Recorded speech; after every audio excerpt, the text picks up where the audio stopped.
I forgot why I don't zip this up anymore. It's because the zipper's lost all its power.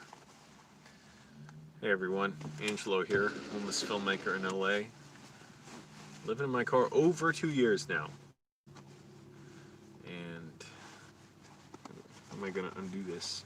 I'm gonna be trapped in this thing unless I can get like firefighters to cut through my jacket. There's the zipper, there's no the thing that you grab it. It's just. Wait, how'd someone comment? It says 0 people here. What kind of magic is this? Are you pulling, Chappie? How's it going? Yeah. By the way, so I don't know if you know, Chappie. I did get a job. So I'm starting this week. I should have started last week, but they messed it up. And now, fortunately, it's good. I'm getting offers to work on films, short films, but now it's going to conflict with my job. So, yeah, that's how it goes. But I need the job. I need the money. So I'll work as much on film sets as I can, even if I only sleep a few hours. Damn, this thing. Thank you, Dr. Pepper. Yes, I am God. So that's why people call me Lord or God. You're doing well? That's good. You wish you could work in film? It's hard enough in LA. I'm kind of lucky my position where I've been able to live in my car and not have a day job, so I could just find ads on Craigslist and answer them. And, you know, one job, you make good connections, you get offers to work on more.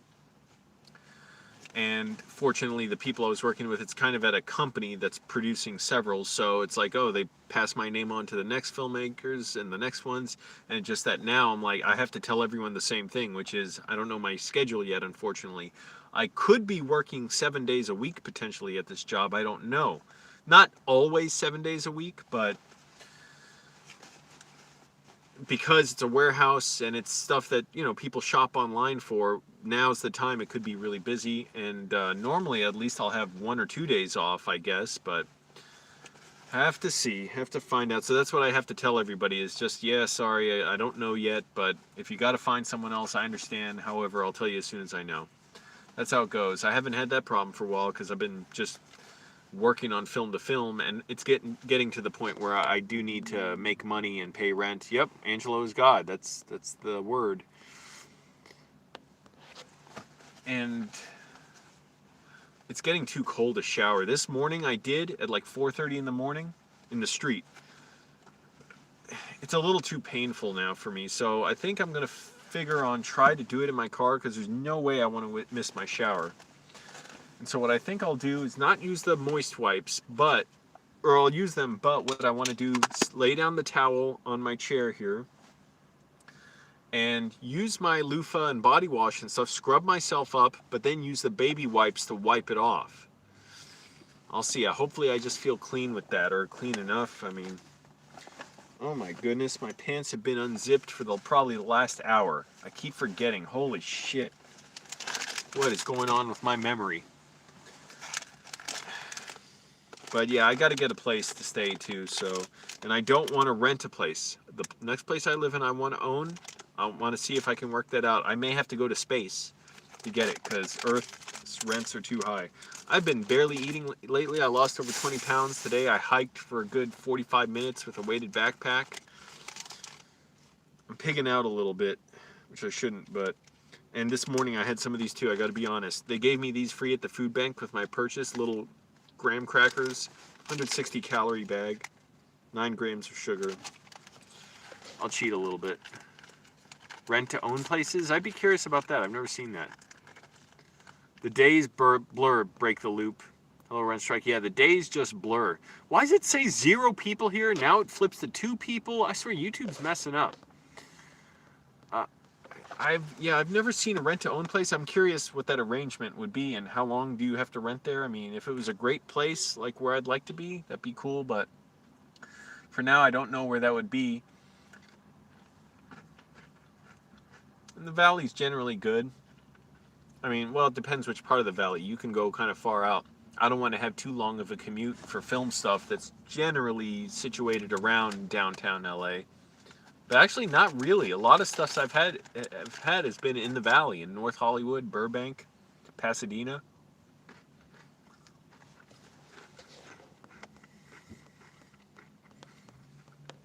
I've been waiting to see if I'm ready to take a dump all day. I couldn't do it, and then some freaking guy is in the porta potty for like 8 hours today. No joke. I don't know when he got there in the morning. He's been in there several days before too. I opened the door the other day. He's just sitting on there. His clothes are all on. Young guy. He looks like 23. Clearly in rough shape. He's messed up.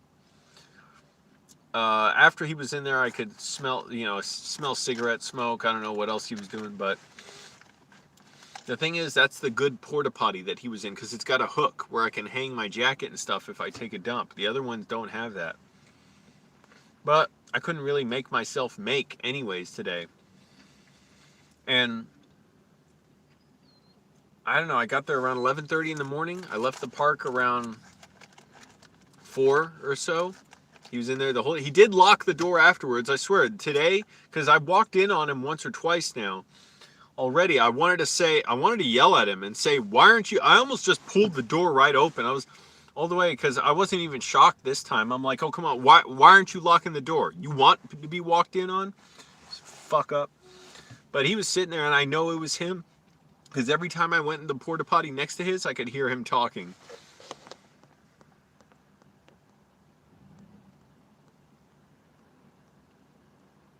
Oh, that's funny.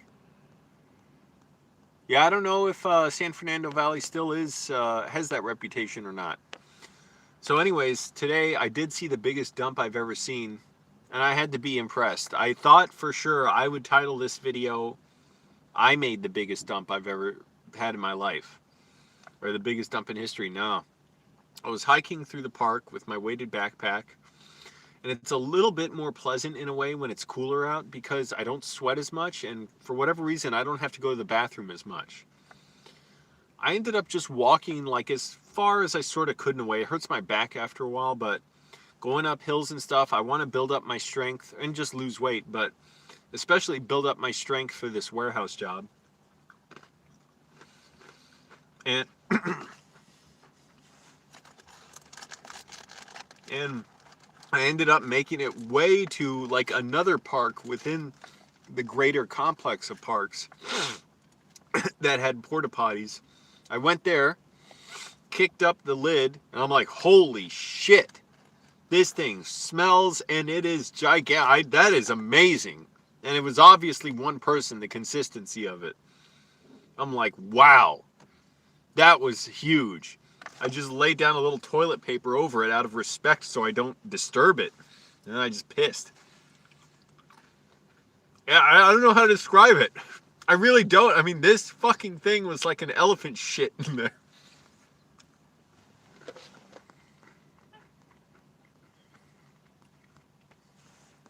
Porta potties can be, the good thing about this park is they clean up the porta potties and service them like every 3 days.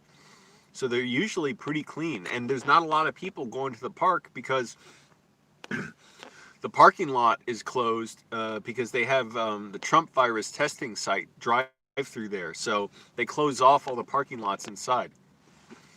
So a lot of times I'm the only person there, and it's a massive place.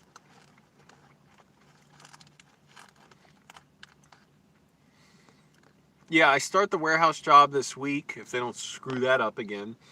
But I'm not sure how much I'm going to say about it or anything. I mean, what's there to say, you know? I'll do my job. Get paid. Spend an assload of money on food.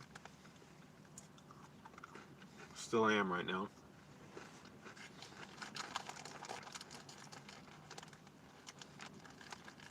I've been setting my alarm earlier every day,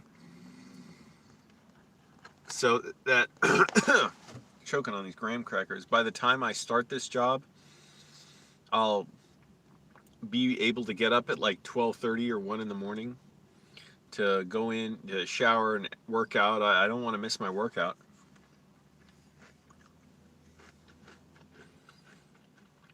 So today I got up 3:45.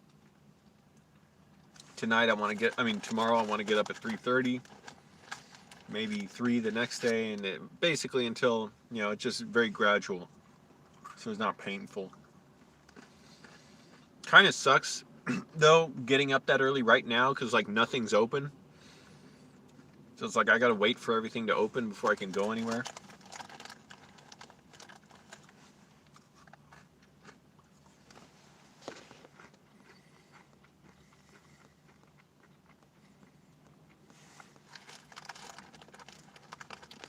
I'm trying to figure out a solution to that, to the living situation. By the way, 12 people here.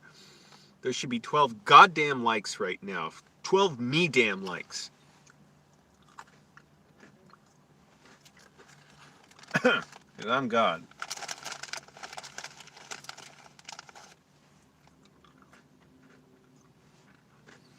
And yes, I'm pigging out for once on graham crackers they gave me at the food bank.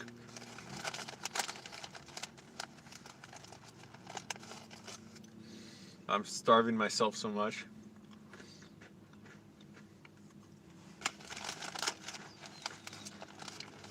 And it's 160 calories. I had one this morning too, so I'll be honest about that. But I'll cut it out and, otherwise eating very little still and eating healthy. Down a bunch of weight, I can feel it, so that's great. I still got a bunch to go. I hate roommates, that's true. But yes, I don't want to rent a place. The next place I live in, I want to own. So I just got to get creative about that because I can't afford my own house, but there may be other living arrangements where you can own sort of part of where you live. May have to be in space for all I know. And commute back to Earth. Space elevator. Ad Astra.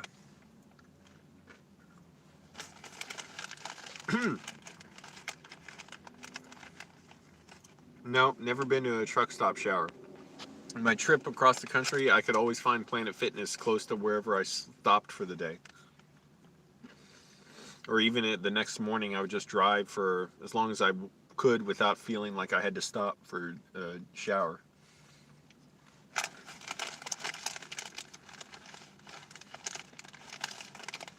And I was feeling pretty bad the other day with just a flare up of my dissociative symptoms, but it really cleared up for a little bit and then it kind of came back, but not as bad. So it's getting better. This morning I was checking in on my symptoms, which you shouldn't really do, but I'm like, oh, I feel like working out. I feel like doing stuff.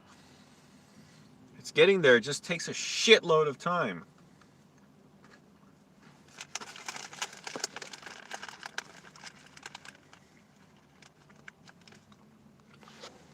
No, I don't have a Planet Fitness membership. They've been closed now for 7 months, except for like 4 days.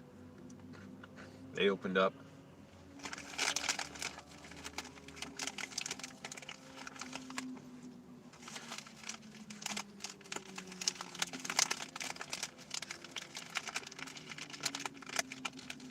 But this fucking guy is sitting on that porta potty for like 6 hours. I'm gonna get there before him tomorrow so I can take it. Hopefully, if I need to take a dump tomorrow morning. I don't know when this dump is coming out. I may have to shit in my garbage bag tonight.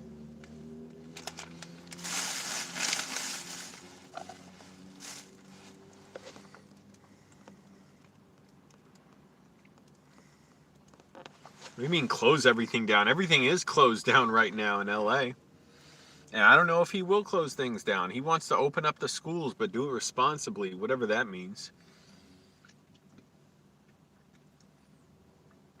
I mean, I'm the president. I'm the newly elected president. Wow, a matte black VW Bug driving by with nice lights on it. I'm the president, but they didn't count it right. They messed it up. So we're fighting it in the courts.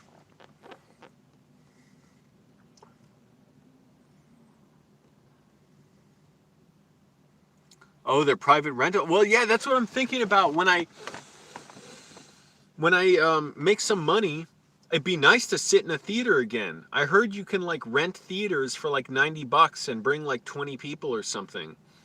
So I'd like to do something like that, or just invite some people and at least go so I can sit in a movie theater.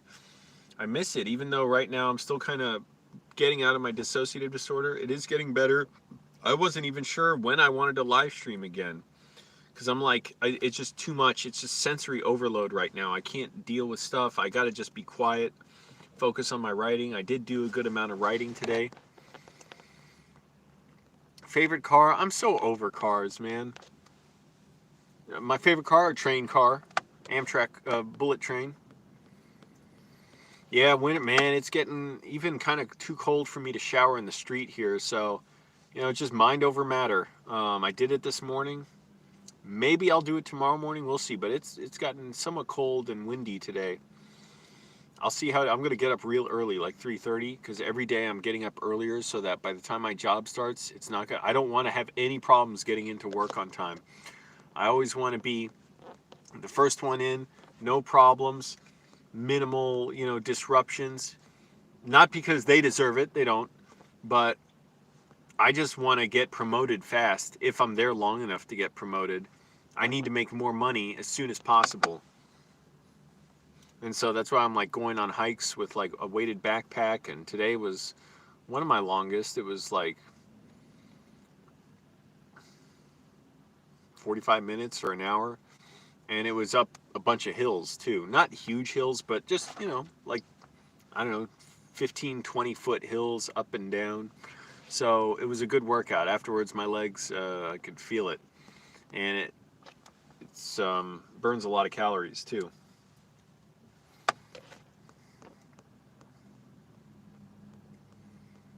No, that's the problem. I don't fantasize to escape reality. I'm stuck in this fog, this haze, where I can't fantasize that well as I'd like to. Where I can have my fantasy world. But it gets better with time. Every time it's something. Yeah, rent strike. Well, that's true. That's totally true. Rent strike saying you wouldn't give them, my employers, my maximum effort because they're giving minimum pay. That's true. The thing is, I'm looking at what I could get out of it. I could get more out of it if I get promoted. Now, maybe it's pointless. Maybe they wouldn't even bother promoting me for a year. And maybe I won't be there that long. I still may hear back from other film jobs I applied to. In which case, say, I'm out of there. But I do want the possibility of, first of all, I don't want to be worried, oh, they're going to look for a reason to fire me for anything. But I do want the discipline, and I want to be able to get promoted if possible and make more money. I need to make money as quickly as possible. I'm looking at getting my car worked on, mainly just oil change, and a new radiator at some point. Fortunately, the radiator is going fine right now. Yeah, that's probably true. Sure, I guess it's just you can't help it. Things add up when they're annoyed with your performance. And it's the film stuff I want to do too. I want to be able to take screenwriting coaching and get a new camera, lenses, sound gear, possibly lights, laptop, editing software, all that stuff. And it'd be good to be able to sort of have my own studio, whatever that may mean. I'm not actually going to have a physical studio, I don't think, but be able to do productions on my own, basically, or not just on my own, but hire people, have my own equipment, maybe get hired to work on stuff. And that seems like the best use to my time, at least, working at a regular job. And so I'm going to tell them I'll take every overtime shift I can get. I'll take every extra hour I can get. Because overtime, it would be at least like $22 an hour. So that's great for me.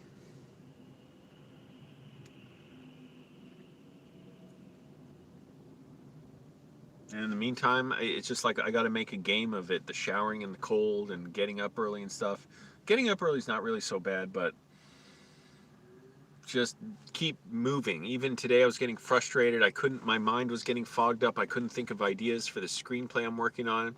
So it's like, okay, well, if I'm getting stuck on something, just get up and walk around the park.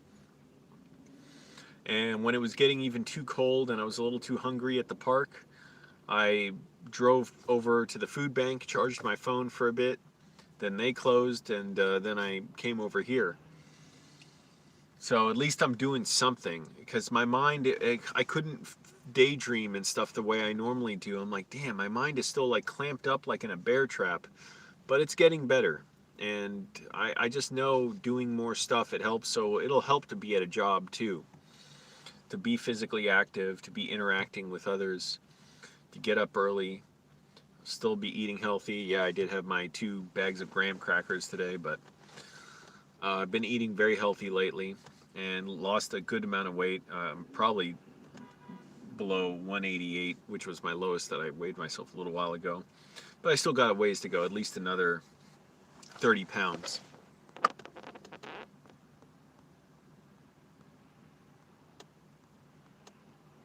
Oh, I totally believe that, sure, I guess, because I know it's expensive to hire people.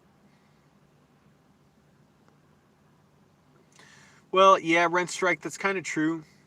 Wait, what? It costs far less to pay someone overtime than to hire someone. Oh, fill the gap. Hey, Drake. Um, well, it does cost a lot to hire people. So I know they can afford overtime. Really, they should be paying $22 an hour to everybody. But hell, if they paid that, I'd be like, fuck, man, I'll stay here for a year, 2 years. I'll just keep making my money here, and then when I'm ready to maybe say take a big risk and go work on something, a project or whatever, then I'll do that. And they definitely don't give enough benefits. But I still want to try. They offer overtime. They said that, especially because the holidays are coming up, and it's a warehouse for deliveries for online shopping. So no, it's not Amazon, but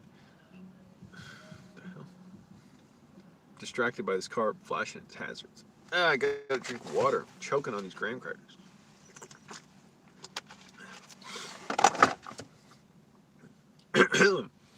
But the manager was saying they do offer overtime after 10 hours a day, he thinks, but I think it said in their material, their agreement, over 8 hours a day. So I got to ask about that and show them and say, like, well, which is it? I want to make sure I know so I can add up the money in my checks.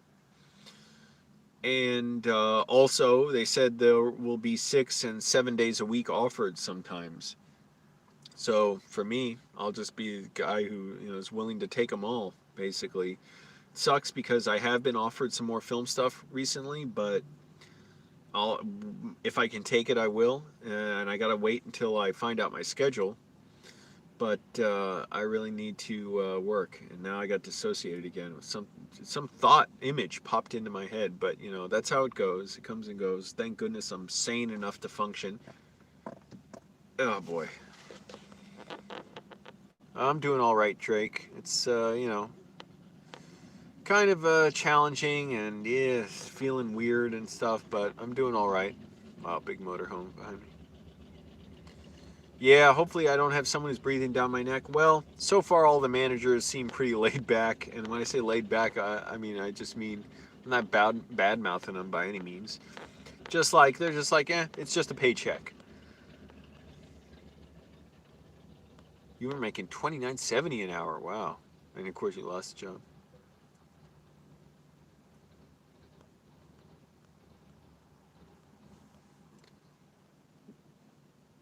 Wait, coworker said they were working for 2 years and made $21 an hour. Did not go over well. Well, how long were you there? Were you there less than 2 years? So what? They were just underpaying your coworker?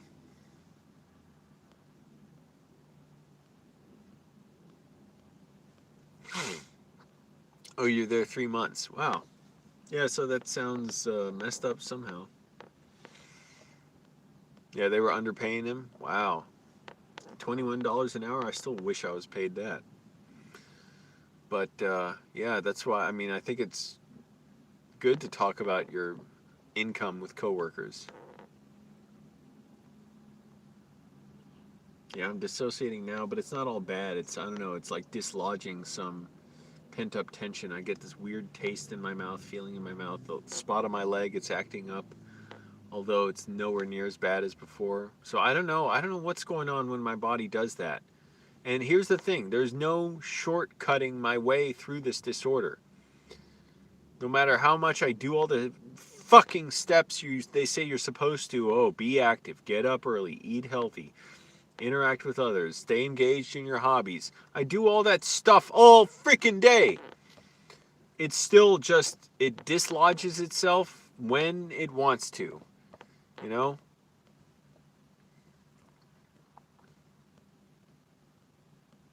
Oh, that's why you were fired.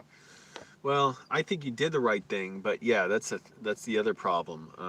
Trying to be open, it can be a very big problem, and it's unfortunate. And it was really, it sounds like it's because you were punished for what your screwed up bosses did. Yes, comrade. Joshua, click like, everyone, helps the video out. I start my job in whenever, this week sometime, and I'm getting up earlier every day. Really, I should be going to sleep about now, but I'll stay up a little bit to do this live stream. And I'm getting up earlier every day so that even my first day, it's not going to be at like 3 in the morning. They want me to come in much later. But even so, I want to be getting up earlier every day so that by the time I do have to go in at 2:30 or 3, it's no problem for me. I'm just up and ready to go. I don't want it to be miserable. And also, I'm pretty sure it's getting fairly cold. It's not nowhere near well, it's somewhat near freezing. It gets around 40 degrees and a little windy, which is pretty cold, but it's nowhere near as cold as it is where I'm from in Virginia. However, it's getting fairly cold to shower outside. It was kind of difficult this morning. And usually I just kind of do it and move on. Today I was like, oh man, that was kind of rough. I'm thinking maybe I'll try and do it inside my car, like lay down a towel on my seat, lather myself up and stuff, and use baby wipes. I should only need probably like one or two, I guess, to wipe myself down. I'm sure it's not going to be ideal, but I got to do it until I get a place. But yeah, my mind, my imagination, it's still all kinds of like, not loose and able to work the way I like it to. It's just kind of clamped up, but it's getting there, I think. It's definitely getting there, and doing different activities. Literally, in a way, it's like activating the disorder, but my dissociative disorder, but it's also, I think, dislodging it in a way. And when you dislodge it, I don't know, to me, I picture like a star, like a quasar or something, or whatever the hell. It's like it's got to go through all its phases before it ejects all its energy. And that's what this disorder is. I can wake up much earlier.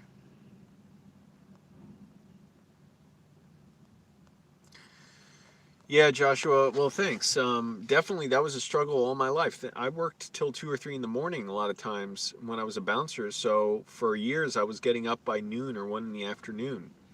And it's only in the last year or so I've been endeavoring to get up earlier and earlier to where I don't even like it if I get up late. But I'm just going to sleep earlier. I'll be going to sleep here soon. It's like 6 in the evening. But I've been up since like 3:45. And man, I'm waiting for this dump to come out. I don't know what I'm gonna do tonight. I don't think it's gonna come out tonight. But this freaking jackass guy, he's clearly in rough shape. Young guy, sitting in the good porta potty at the park today for like 5-6 hours, just sitting there talking on his phone or talking to himself. I know, because he kept it locked after I walked in on him. He keeps leaving it unlocked until I walk in. I swear, this time I caught myself like just like saw him and then like pulling the door just to like yell at him, but then I closed it. But I gave him a look like, what the hell? And I went to the porta potty next to him, but the porta potty he's in, it has a hook where you can hang your stuff. So for me taking a dump, I don't want to set my backpack down and my jacket's on the ground. That's disgusting. I want to hang it up there. And he just hogs that one. So I want to get there in the morning tomorrow before he does. So there should be no problem now. That park opens early. Fuck him. I'm going. I don't want to say fuck it. That's not fair. He's clearly in rough shape. Like I said, like that's why I don't really want to mess with him. But every time I went in the porta potty throughout the day next to him, I could hear him talking. So I knew, and also it was locked. Then he learned his lesson to lock it. But yeah, it took time before I was really willing to get up early, and I was just getting miserable getting up later in LA. I fucking hated the sweat, the heat. Being in the car and when it's hot brings my mood so far low. It's like the instant way to make me super depressed. Am I looking forward to 2021? I'm not even thinking about it. I mean, I'm just thinking getting this job and my next steps there and getting over my disorder. No, I try not to think about anything like that because it's too big for me to think about, and it makes me dissociate and manic because all I can think is all the stuff I can't control, and I don't even like saying that. Those words right there, I don't want to think about it because I've had enough of my life being miserable about that, and if you can't control it, out of my hands. Yeah, it's going to be tremendous. It's going to be incredible. You're going to see things go up and get better and better. And frankly, I think you know that and you saw that out there. Things were doing a lot worse before. And actually, I was going around to the film studios. They said, "Sir, we don't even have batteries for the cameras. We don't even have memory cards, the cartridges for the cameras."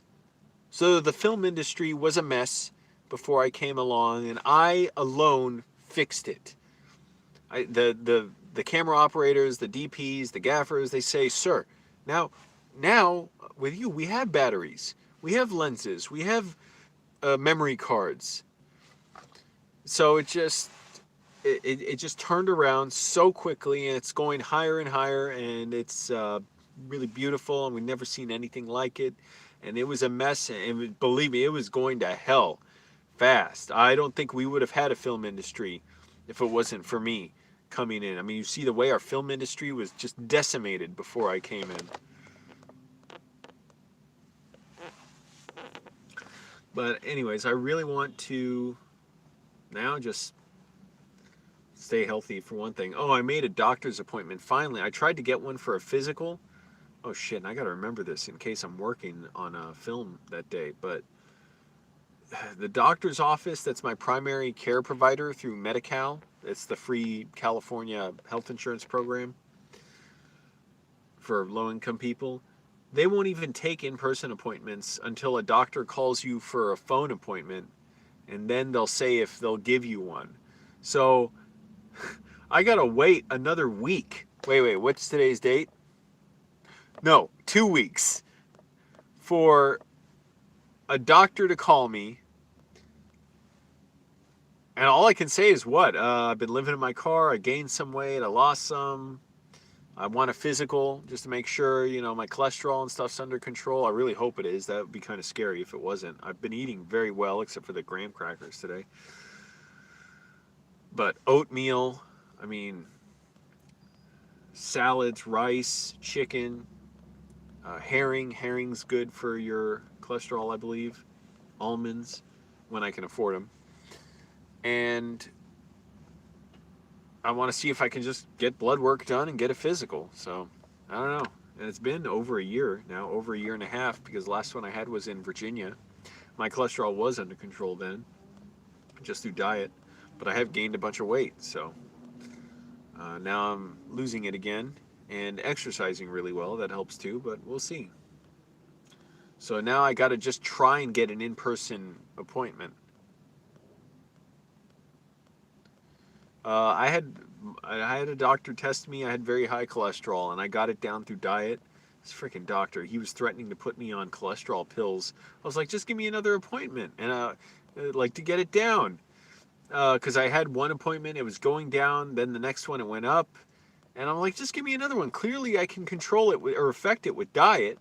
And so then I got it way down. And for me, the most sure way to do it seemed to be oatmeal and almonds, basically. Eating those, and then I would just eat bell peppers, egg whites. I just didn't even eat the egg yolks, and sardines. But no, that's not true at all. I mean, I've known guys with high blood pressure who are young. I mean, your health is different for every person, and it depends on your history and genetics and environment. don't take it for granted. Better to catch health problems early. Yeah, yeah. I mean, thank goodness I haven't had ice cream in so long. I did have some Costco pizza on the film set the other week. Um, 3 slices. I didn't realize there's 700 calories per slice. Even last night, I was so hungry. I got 3 egg rolls from Jack in the Box, but those things are breaded so thick. I ate one.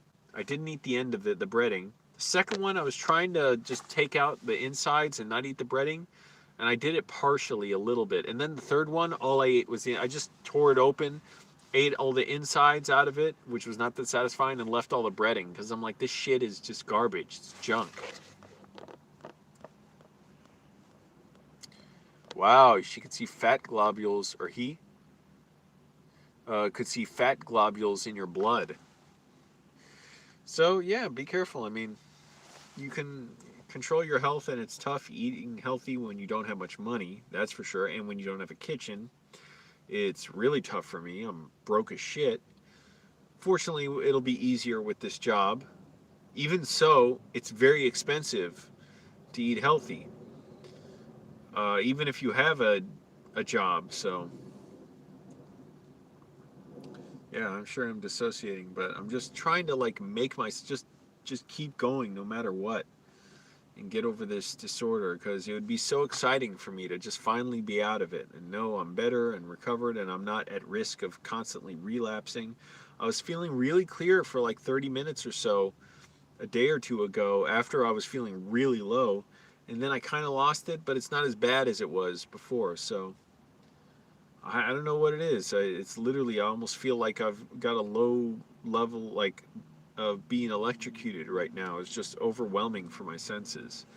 But thank goodness I can comprehend reality. Man, it was bad. I don't even want to remember how bad it was when I first relapsed a year ago, or let alone years previous, where it was just nightmarish, and it just seemed like it was going to be life ending.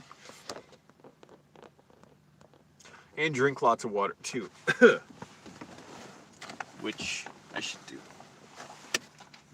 Chew your food well. The one thing I know, it seems to make a big difference in my workouts, like whether I'm able to recover quickly, is drinking lots of protein drinks. They're low sugar ones, but I wonder what effect those have on my health. So I'd gladly cut those out if I realized, oh, they're affecting my cholesterol badly.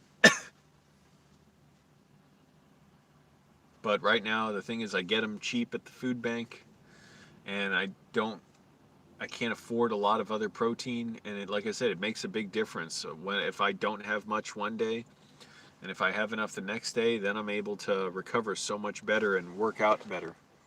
But I can't be too picky about that, obviously. If I'm broke, hey, you're broke. But damn, I'm going to be showering in my freaking car tomorrow morning, I think.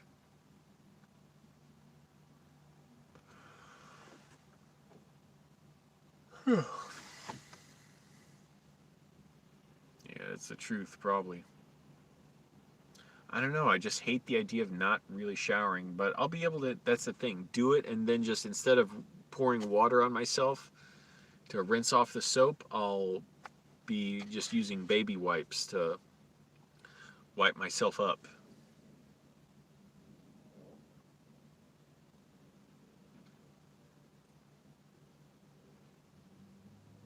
But yeah, I can feel almost like a membrane has been broken on my disorder, where it's sort of like floodgates have opened, so it's pouring out, and yet I'm getting better. Also, I'm kind of annoyed. I cleaned my car so well on the outside, and then it rained, and I forgot, even after a day, the dust, I mean, I knew it, but I didn't realize this would happen. The dust would accumulate on my car for a day, and then when it rains, when the rain dries, it creates all these spots on the car from the dust. I'm like, damn it, it looks even worse now. So I got to clean it again. I realized the key to not getting streaks on your windows with window cleaner is wipe it down and stuff, use the window cleaner, wipe it as much as you can, and then use another a shop towel or paper towel with no window cleaner on it, and that with that you can wipe the streaks off, and you have to do it really thoroughly, but it'll get the streaks off. So for a day, my car looked really good, and now it just looks shitty with all the drippy dust spots on it. Yes, the food bank does sell vegetables. Well, actually, yes, it does, but nowhere near as it did before. But they were usually kind of going bad. That's the problem with them. So they don't really. But also, what am I going to do with them? You know, I can't really refrigerate them or cook them. They do have potatoes. They do occasionally have stuff like that keeps longer. I was getting potatoes there for a little while whenever they had them. I did get grapefruits there. They had some. Yesterday, I think I got some.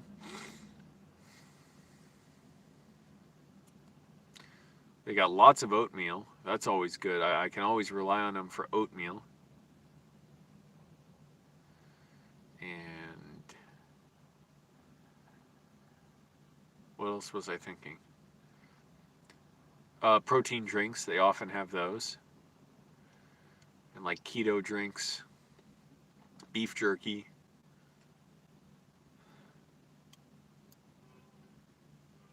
Anyways, they got a lot of good stuff. Just depends on the day when you're there.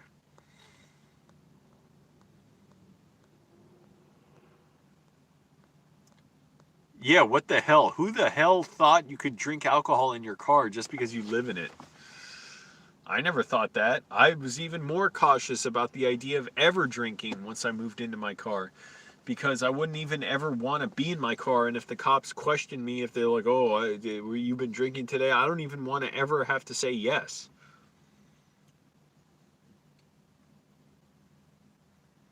And what would I be doing wasting my time drinking anyways? I got to be doing stuff like making money.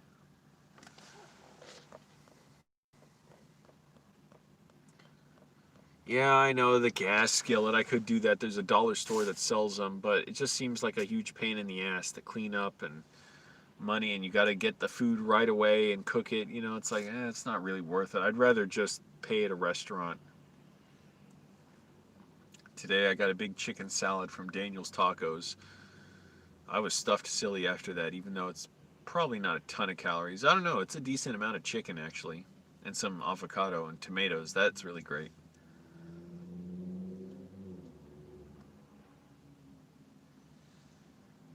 But yeah, today was my little pig out with 2 bags of graham crackers. Oh, geez, you drink to escape reality? That's pretty bad. I'm not judging you, I know. And worst affliction of all, boredom. I can see that, man. I can see that in the guys at the park who are drinking all the time, and I see beer bottles left around everywhere. I'm like, they have nothing to do. It's a horrible existence. A lot of them are nice guys, but they just fucking have nothing to do and just drink all day. I'm like, yeah, that's awful. That's an awful existence. I don't know, man. I mean, I'm lucky I have writing. I have something to do, you know? Because I don't know, if I didn't have YouTube, at least, I wouldn't even want to live. I don't think. I mean, not to be too morbid or dramatic. I just have no idea how my life could be going in a way I want if it wasn't for having the outlet of YouTube over the years, particularly when I was absolutely miserable in Annandale. And I'm not being funny when I say that. I don't know. People think like, "Oh, you're miserable." It's like, "Oh, a little lovable loser" or something. No, I hated it. I was so down, so lonely, so depressed. Thought I had no chance to get out. You know, it was really messed up.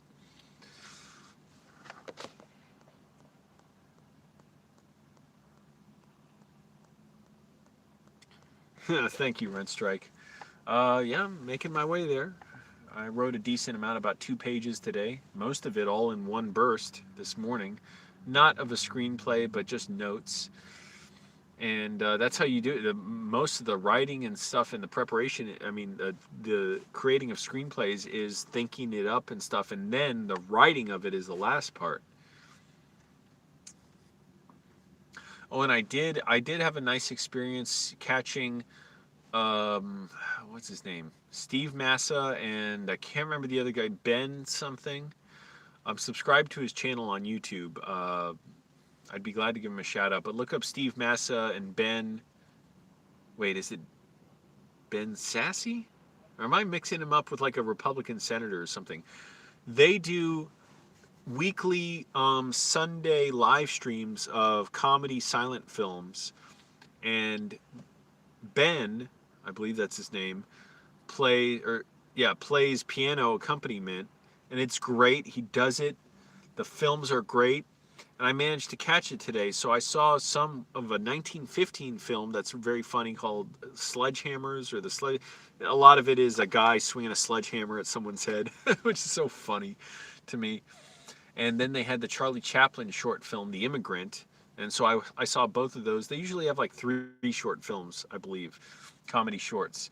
And then they talk about the movies afterward. And it's sad because it's like, oh man, why do we got to see this online on our screens? But on the other hand, it's great. It's like we get to see this. And it was nice I was thinking of like, oh, why should I even watch? I'm like, no, this is what I want to do. I got to do it. I got to re-familiarize with myself with film and stay connected in some way. So I watched them at the park, and it was a good experience. I didn't freak out with my disorder or anything. I was like, oh, this is really good to go through. I'm glad I saw this. I love seeing the guys talk about movies, and they know all these actors and stuff, and they could tell these stories about them. I'm like, this is great. So that was a nice little thing to do as well. See Ben, I guess Sassy, I don't know, but and a lot of times they'll play Harold Lloyd films. They didn't play one today, although some of the actors in the Sledgehammers film who were so funny, so I'm like, oh, it's totally appropriate. This would happen. They went over to Hal Roach's company. Hal Roach directed a lot of Harold Lloyd films, so they were in those films. I'm like, that makes sense. They're hilarious.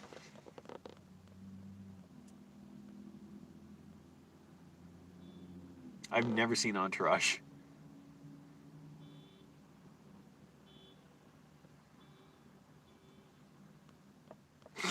Excuse me. Somebody's honking their horn.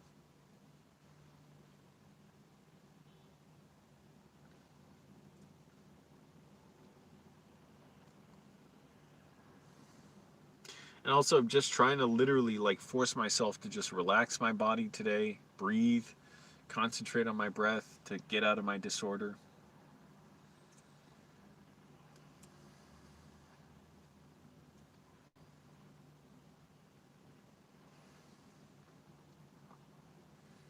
Just stay calm.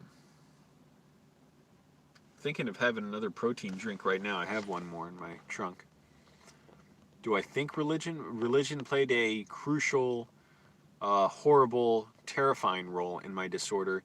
Many of my delusions are directly connected to religious delusions and compulsions, and I won't say necessarily obsessive compulsive disorder, but definitely obsessive compulsive personality, where I was just horrified at the thought of like my life must be destroyed. I'm never doing enough. God needs to totally take me, and yet I can't be like there's no limit to how low I have to debase myself for God, and it was just horrifying. Absolutely horrifying. Religion is a terrible thing, and even under supposedly the good circumstances, it can be very bad for kids. It can warp their views of themselves and others. It creates needless tribalism. It is such gullibility, narcissism, and masochism. The idea that everyone has to respect your beliefs and not just respect as in allow you to have them, which fine, I'm like by all means, but that they must not criticize, insult, demean, mock, blaspheme against your religion. How absurd is that? How childish and narcissistic is that? That people can't imagine how you could like look at the people who protested the Last Temptation of Christ. I didn't realize until I read the book about it, Hollywood Under Siege, how that may very well have been like the most protested and controversial film of all time before it even came out. It had massive protests, all kind like death threats, bomb threats, all kinds of horrible stuff that was keeping it out of certain theaters because people were convinced that, one, it showed Jesus as gay, which it didn't, and also the idea that it shows Jesus married, and I mean, it was just pathetic, absolutely pathetic. It's like, well, okay, but if you believe in this stuff, why aren't you just happy with it? Supposedly, you have this amazing thing, this access to the most powerful being in the universe, and you're not happy until other people adhere to it in the same way you do as well. Yeah, that's heavy, Rent Strike.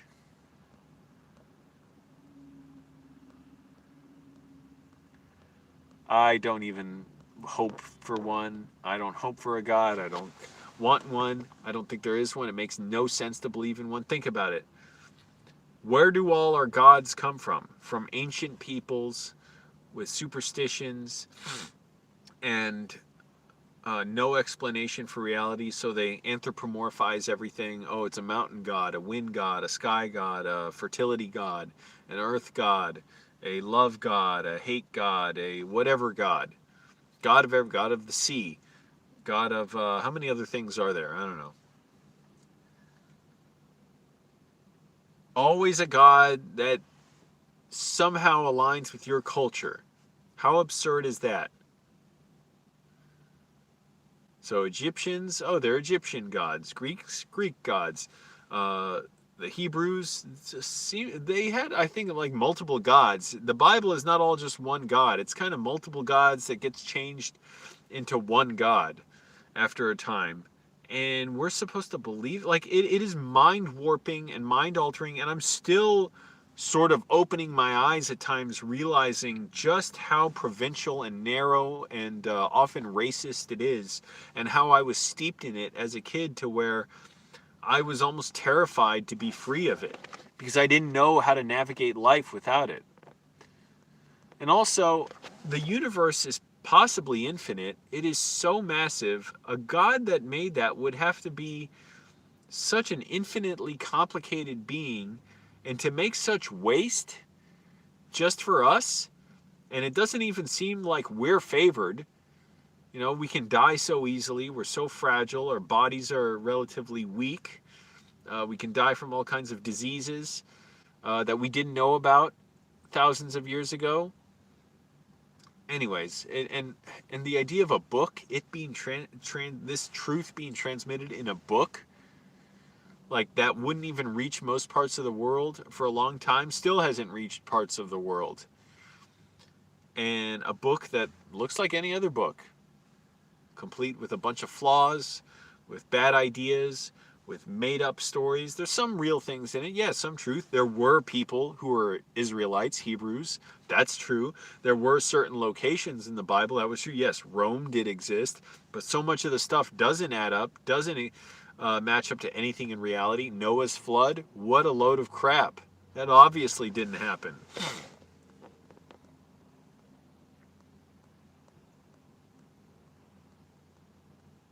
Yeah, Rent Strike.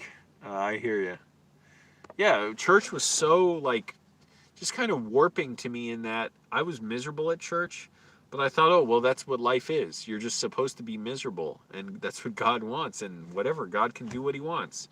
So if there was a God, why would someone like me who wanted to do what was right be so misled even when ostensibly I had access to all the information? I was raised in multiple churches, basically. Like it should have been clear, and yet it caused nothing but torture. And my first panic attack when my disorder started, it was directly related to Christianity. I felt God was ripping me out of my body to be with him. It was the probably single most horrifying moment of my life to this day. It was so terrifying, so powerful, and at the time I knew nothing about uh, mental illness and mental health. I knew nothing about it. I had no clue that therapy was. I knew it existed, but I didn't know what it was. All I knew was what I saw in sitcoms. Literally, I would see it in sitcoms where a character like Queen Latifah would lie down on a couch on in Living Single and like just talk about her dreams to a psychiatrist or something. That's it. That's all I knew. That was a fun show show to watch, but I didn't know anything. I know you shouldn't let it does well. That's it. Well, hold on. I'm catching up to your comments.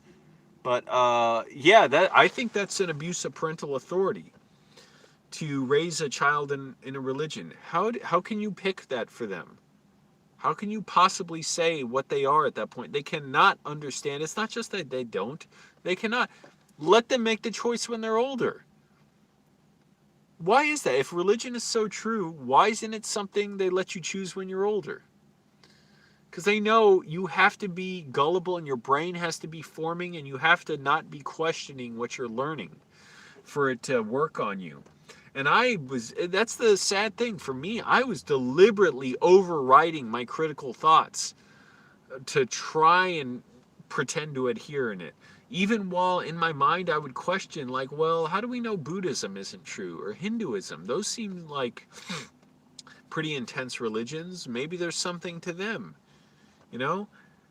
And even, wondering if I'm an atheist or something. I had to shut that stuff down, and it just warped me. It completely twisted me up inside. And I took it way more seriously than it seems most Christians do. If they wanted to, they could volunteer themselves for torture.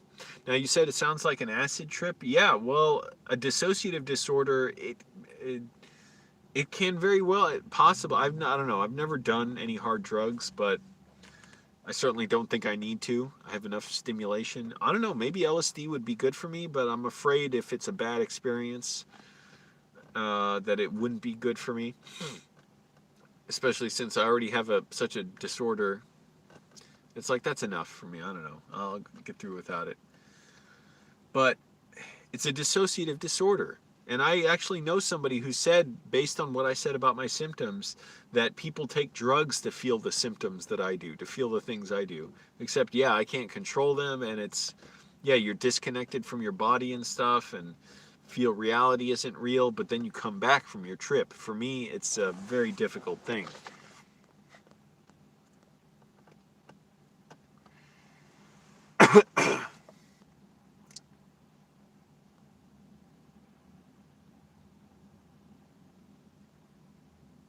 I'm sure, I guess.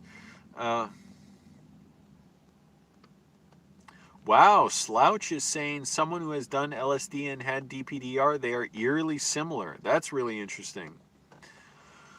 Oh, excuse me. Thank you, Arjun. You say you love my mom. Appreciate it. Hey, I want to film with her again sometime. Maybe if I get this job and make a bunch of money, I'll be able to make it somehow. I'd like to get her in LA and film with her, and we got to get rid of this Trump virus too. So, one thing after another. Just gotta keep dealing with stuff. Or one thing at a time, I should say. And my throat's getting worn out talking. I'm gonna take a cough drop.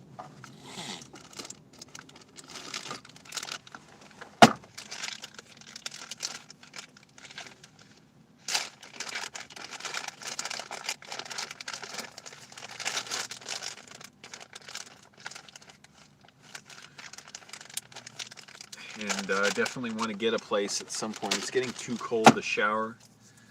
I'll do it for another month or so, but I want to figure out how to get a place and that I can own in some way, not rent. And be good to have a shower, toilet, potentially place to cook. I don't know. It depends how many people are there.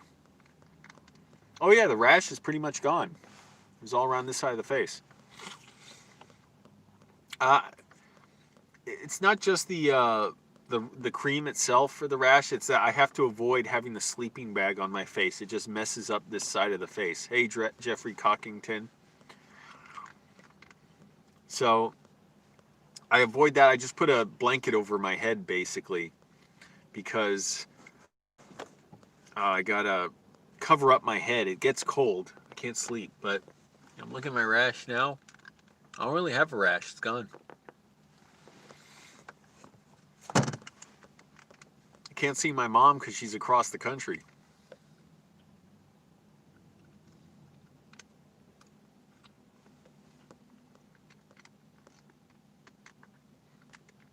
Click like, everyone. Helps the video out. Helps the channel survive. I am barely getting by. I'll be all right. But when I get paid for my job, oh, it's going to make a difference.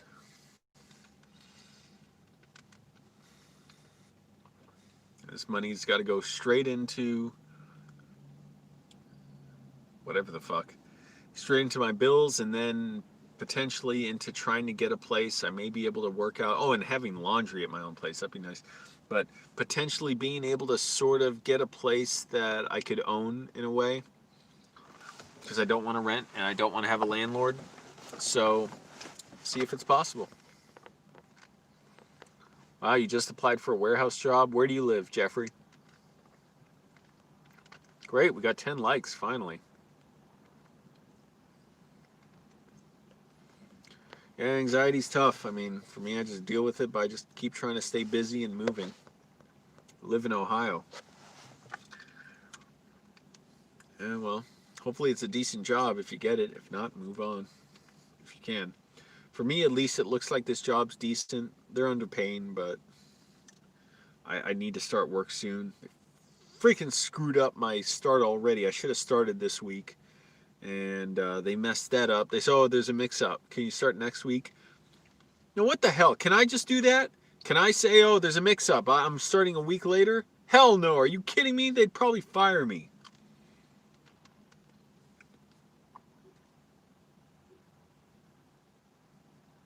So at least that tells you how how well they're run. But I'm hoping to just do the job really well. I know it'll be a good workout. I'm glad for that. I know it'll help with my disorder. I'm pretty sure of that.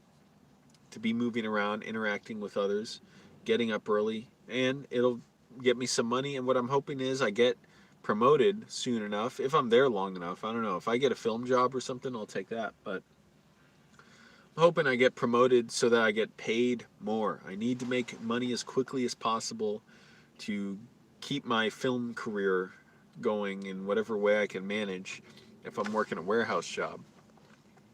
No, it's not an Amazon. What's up, so-called Kevin?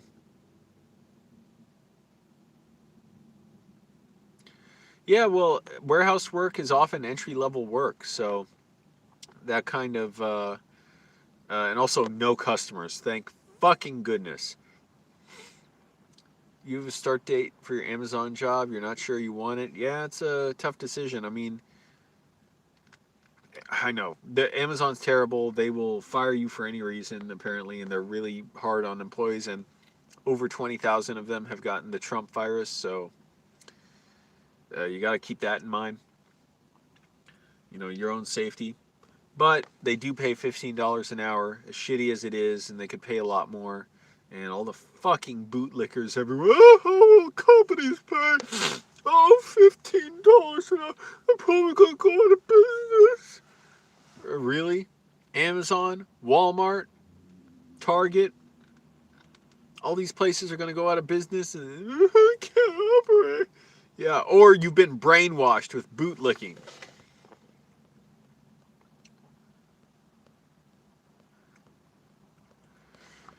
Yeah, 4 days a week, that's not bad. Although 10 hours, that's pretty much your whole day. When you get up and stuff. And oh, they pay $16.70 an hour?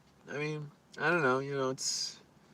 I wouldn't want to work there, and yet I was starting to get desperate enough where I'm like, well, maybe I'll just have to do it. And then sure enough, this other company's hiring me. I'm like, oh, that's good. And plus this other company's close by, so I won't have a long commute.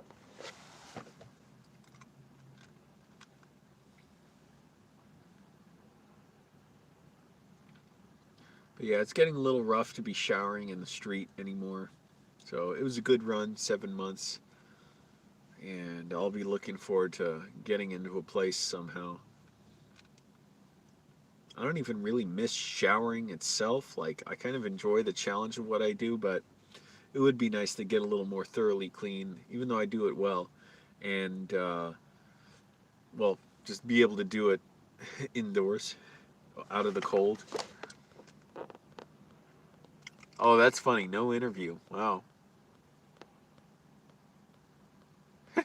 That's funny. Drug test, fill out your info.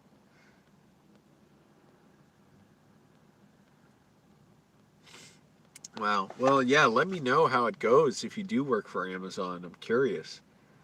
And yeah, Amazon could easily and should be paying way more. I mean, like $30 an hour. I totally think they should. They can easily afford it. There's no question of that. $30 should be the starting. And doing things like better shifts, better benefits, all that stuff, why not? Shit. If I was Jeff Bezos, I would do stuff like that. And you know what would happen then? I'd be the fucking hero of the country. People would be like, oh, you saved our community. You're paying so well and stuff. I'd be like, I guess he already can count on that reputation because bootlickers are willing to get on all fours for him and slobber all over his boots. But if you paid people well, like you would be the total, like, imagine it in a city where you just paid $30, $35 an hour, and you gave good breaks, like hour-long breaks, medical care and stuff. It's like you'd be the hero of that town or city. Why not? Imagine all the success stories of employees saying like, yeah, I could get a nice home, I could have a nice car, I can eat the food I want, I lost weight, I'm able to spend time with my family. What's the downside?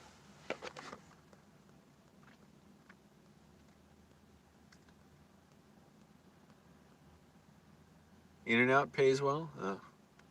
I applied, I think, to be a cleaner there, and they wouldn't even fucking get back to me.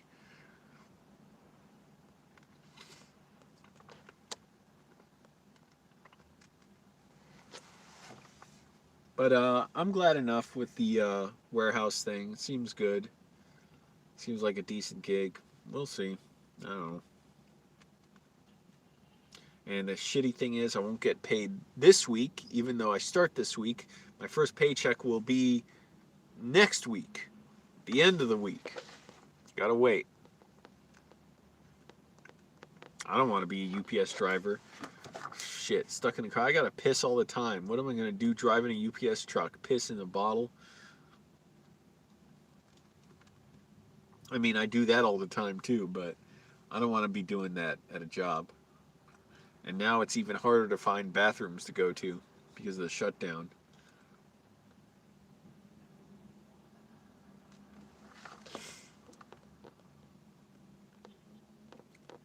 Yep. Oh, I've heard about that. I mean, at least from Amazon. I don't know.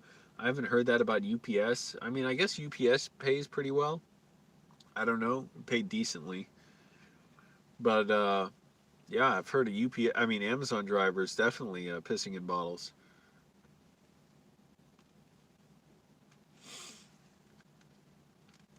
Got 14 people here. We should have 20 likes. Click like, everyone. Again, that just helps the channel survive. And I really wasn't sure if I was going to live stream today. Not to be too dramatic about it. It's just with my disorder, it's like when it's acting up, I'm just trying to focus on whatever I need to do. But I felt like doing it today.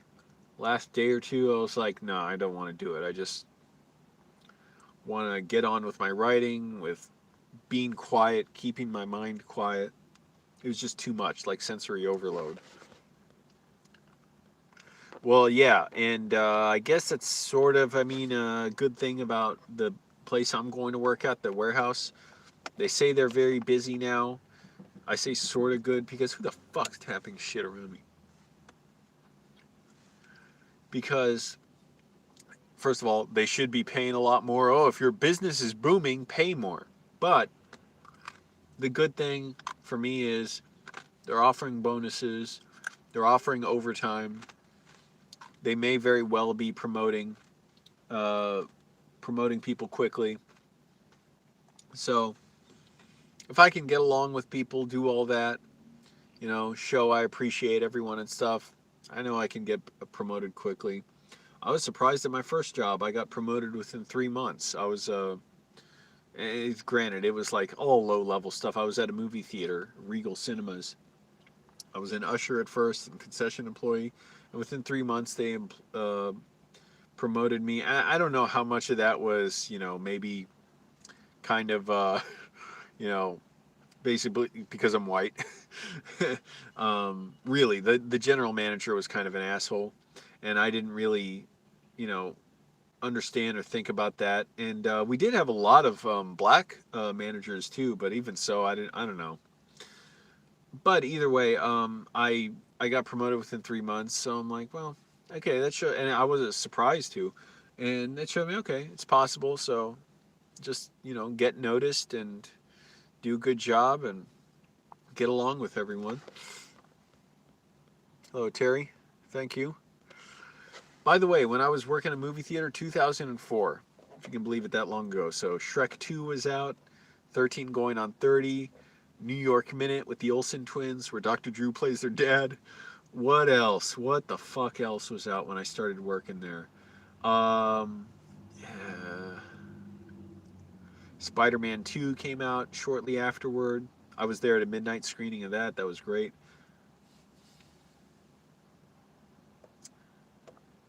I'm just remembering random movies that came out while I was working at that theater. Lemony Snicket's A Series of Unfortunate Events, Red Eye, Cillian Murphy and Rachel McAdams. This Pierce Brosnan, what's her name? Redhead actress, Julianne Moore, where they play like divorce lawyers or something who fall in love. Uh, Harry Potter and the Prisoner of Azkaban. Oh my goodness, I heard the fucking end credits of that movie so much it drove me insane. Mr. 3000 with Bernie Mac. iRobot.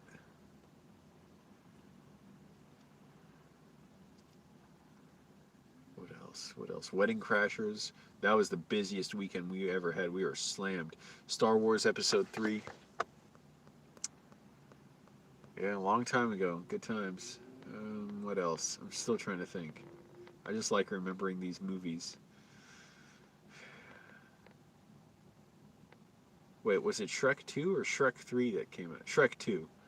I think 2004.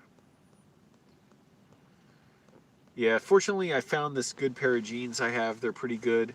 I'm trying not to wear them out too much right now. No, I never really watched Stargate, the TV show.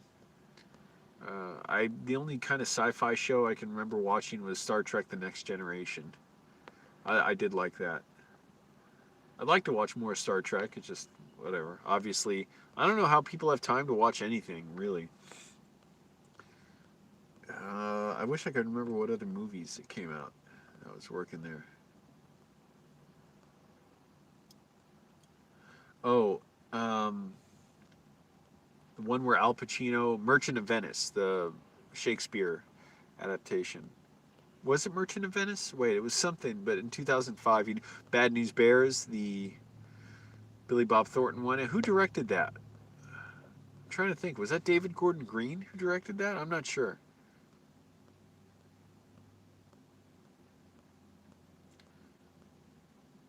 What the hell, sure, I guess? How old are you?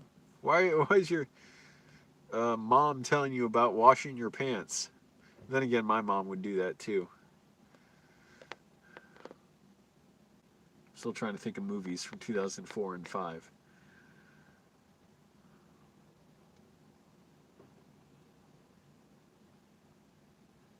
Here's an interesting fact. I'm trying to remember what was the first movie I saw in theaters.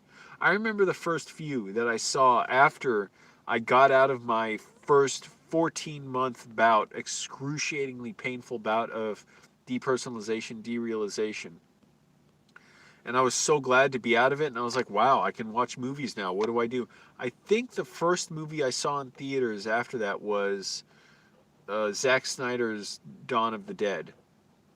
And it was weird because I couldn't just enjoy everything the same as I used to, but it was like I was building up my strength. I was getting there. It took another year and a half, really, to get sort of feeling back to normal, and even then I was horribly, horribly depressed. But there were a few movies I saw first. Hellboy, which was a good experience. Eternal Sunshine of the Spotless Mind. And it was also weird seeing movies because at that point I was still like, I felt like I almost should have died or something. Like, not that I should have died literally, but like that I would no longer be able to function and have a normal life and have any ambitions because God was taking me, purifying me, taking everything. And so now it was so weird and kind of cool and amazing to see like movies where characters were going for something and living for something. I'm like, wow, this is. Oh, I'm like, oh yeah, I forgot. This happens in life. Even though mine had barely just begun, I was 19 years old. But let's see, Land of the Dead, Hellboy, Eternal Sunshine of the Spotless Mind. Oh my goodness, there was that movie when I was working at the theater, Jake Gyllenhaal, the Roland Emmerich film, disaster film, Day After Tomorrow. Oh boy, what a beauty that film is. What a dog. It wasn't anywhere as fun as it sounds, SoCal Kevin, to have no ambition. No, I was in constant, unrelenting terror, feeling ripped out of my body, yet trapped in it. In all the years I've tried to explain it, I've never been able to fully explain how horrible it is. The English language just does not have the words to explain it. But yeah, it was really interesting to be able to get out of that and start seeing movies again and be like, wow, okay, I'm going to try and keep living. Spider-Man 2, that was one of the early ones. It was an interesting experience. I remember in the lobby of Regal Cinemas, we had to hear the constant looping ads playing for TV shows and movies coming out. So one that we heard constantly was Kenny the Shark. I'm trying to remember what else. There was also one where Diane Lane kept showing up in it as some character, and I don't know. I don't remember everything else. Yep, credit card debt. Well, let's not even drag that albatross into this conversation. Let's not get it too focused on that, or we'll all be depressed and curled up on the floor. Here's the thing, though. Banks are going to probably have millions of people who can't pay their credit card bills. What are they going to do? I mean, I guess in general, they wouldn't do anything anyways, right? Right? Keep trying, calling, put it in. Then if you don't pay, put it in collections, and then collections tries and calls. Here's the thing about collections: don't pick up, don't answer, don't ever admit who you are, don't make a payment. If you make a payment, apparently this is what I've seen online. That's like an admission of guilt, and after 7 years, it goes away. And I know one of you told me that, but I looked more into it and heard some of this stuff where they say just do not pay it, because even if you pay it, you're paying for nothing. Nothing will happen to you anyways, most likely. And what was the other thing they said? Even if you pay it off, it doesn't improve your credit at all. It's still in your credit history. So why bother? You're just paying for nothing. Right. That's exactly right, SoCal Kevin. Yeah, that's why they record your calls too. If you even admit your name, that's like, then they will keep after you. And if you admit anything about it, you say, "Oh yeah, I know I got to pay or something." They're right there, admission of guilt. So don't do anything. Don't say anything. Don't answer for numbers. That's why they generally don't leave messages, because they know you're not going to bother calling back, and that's why they record their calls. So yeah, don't make a payment. That's what I saw. This guy, the credit guru or whatever, he's saying like, if you make a payment 5 years into it, you think that'll make them ease up? No, that resets the 7 year limit. So don't even bother. Just let it go. And yeah, your credit will go down, but here's the thing: you can pay it and it'll go down anyways. It won't go up at all. So it's like, why bother, you know? Ah, my allergies are acting up. My nose is getting stuffed up. Right, just don't answer.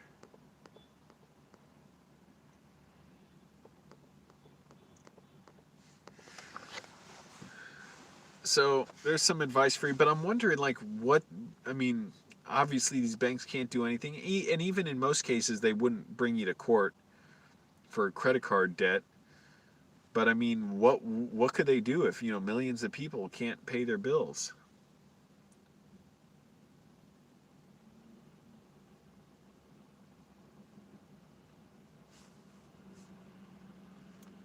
I mean, nothing really. I guess that answers that.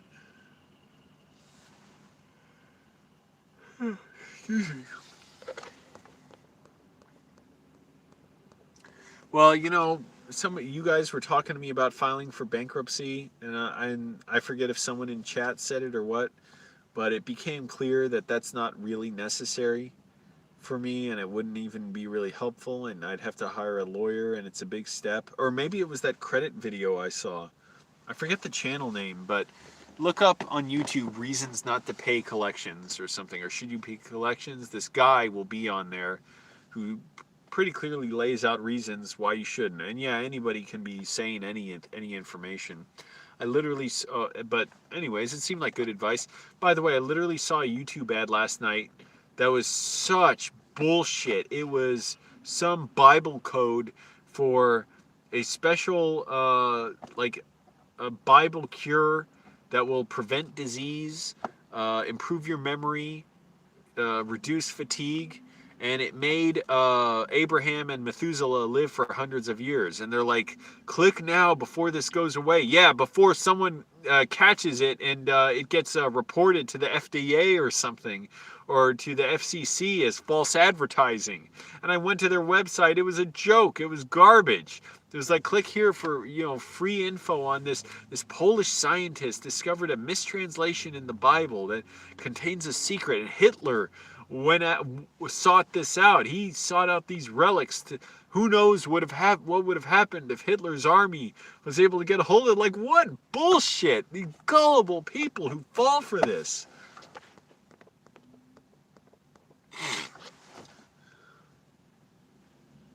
Anyways, what was I talking about before that? Yeah, I was saying the credit stuff because anyone can say anything on the internet.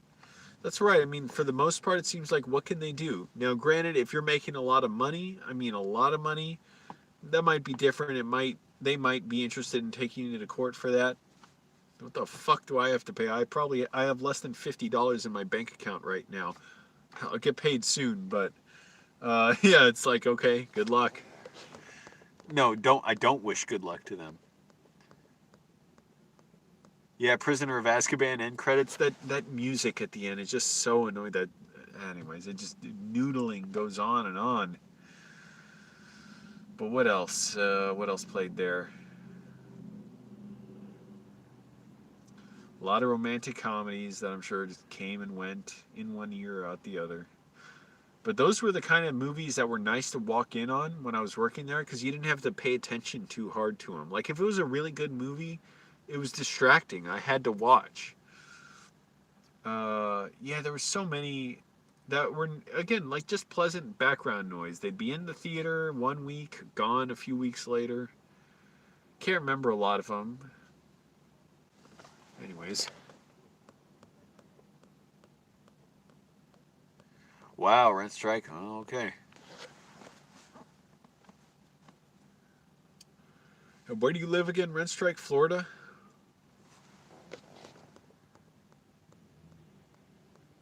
I see. I have to panhandle. Why is this mofo parking next to me? There's all the fucking parking spots that you could want around here. Oh, well, at least I got my windows rolled up. You're in Florida, yeah. Got it.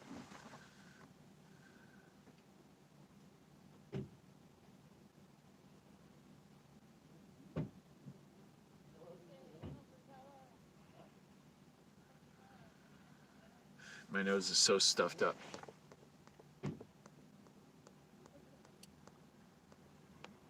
But what other movies? Mr. 3000, remember that? I only saw part of that. I tried watching some, then I had to leave for a class in college. I had an evening class.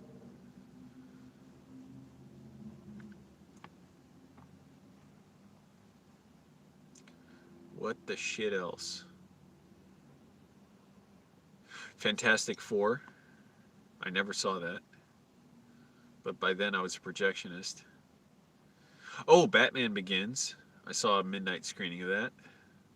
Went out with my coworkers to IHOP later. I regretted it because I really needed to sleep.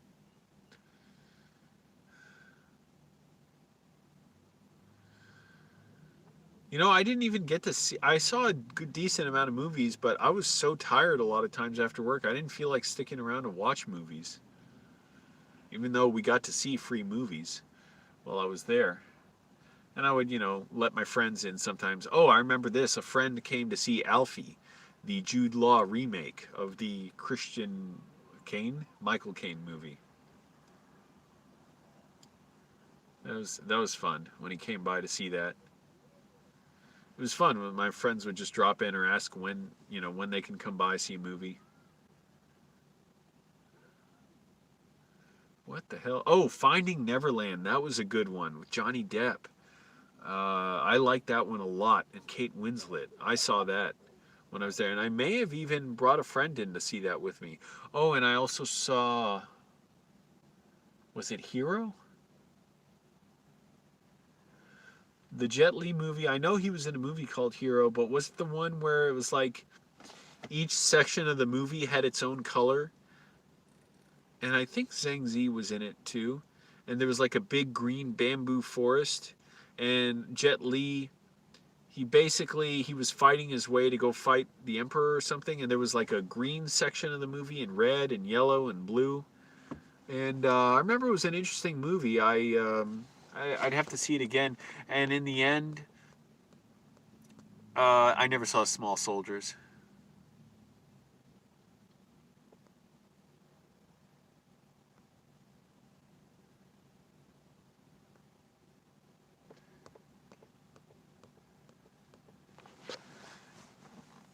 But what was it? Somebody look it up. The Jet Li movie, and I think Zhang Zi was in it too.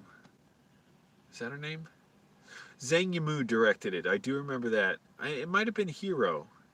And I can tell you, just spoiler, at the end, he basically faces down like 5,000 arrows being shot down at once. Also, there's a scene I remember where some army is firing arrows into a building where people are drawing calligraphy, and the arrows were literally popping through like the paper walls, and they were just still drawing their calligraphy. The One. Holy shit. Now, I saw that also at the same theater, Regal Cinemas. The One was fucking funny. It was bad. It was so bad.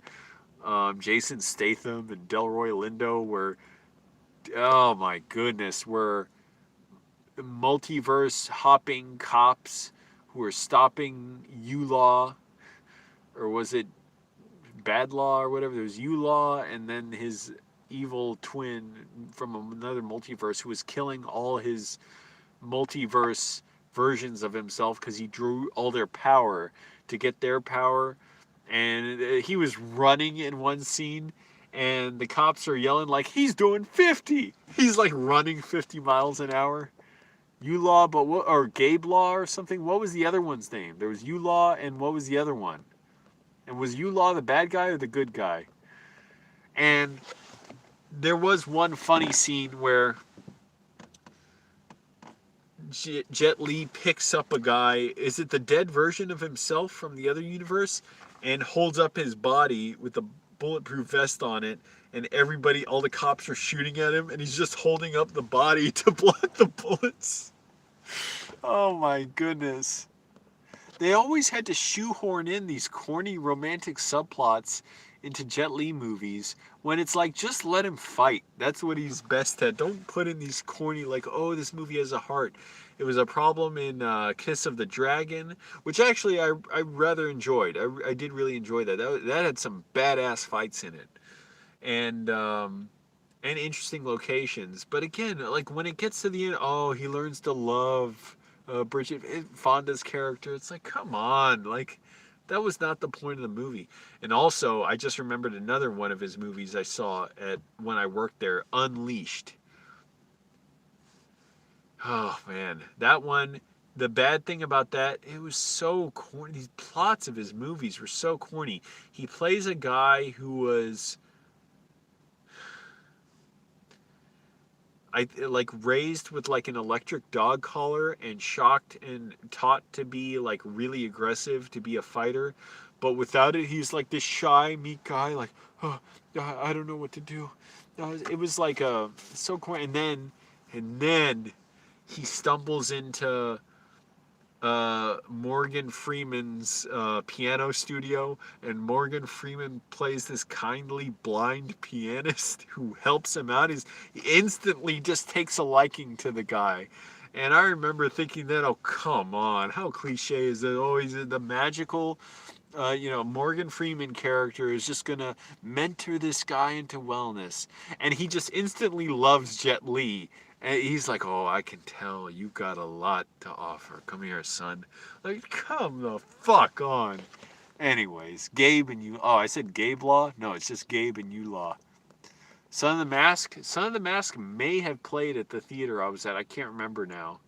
Or did it come out before or after then? I don't know. I just remember being aware of it with Jamie Kennedy.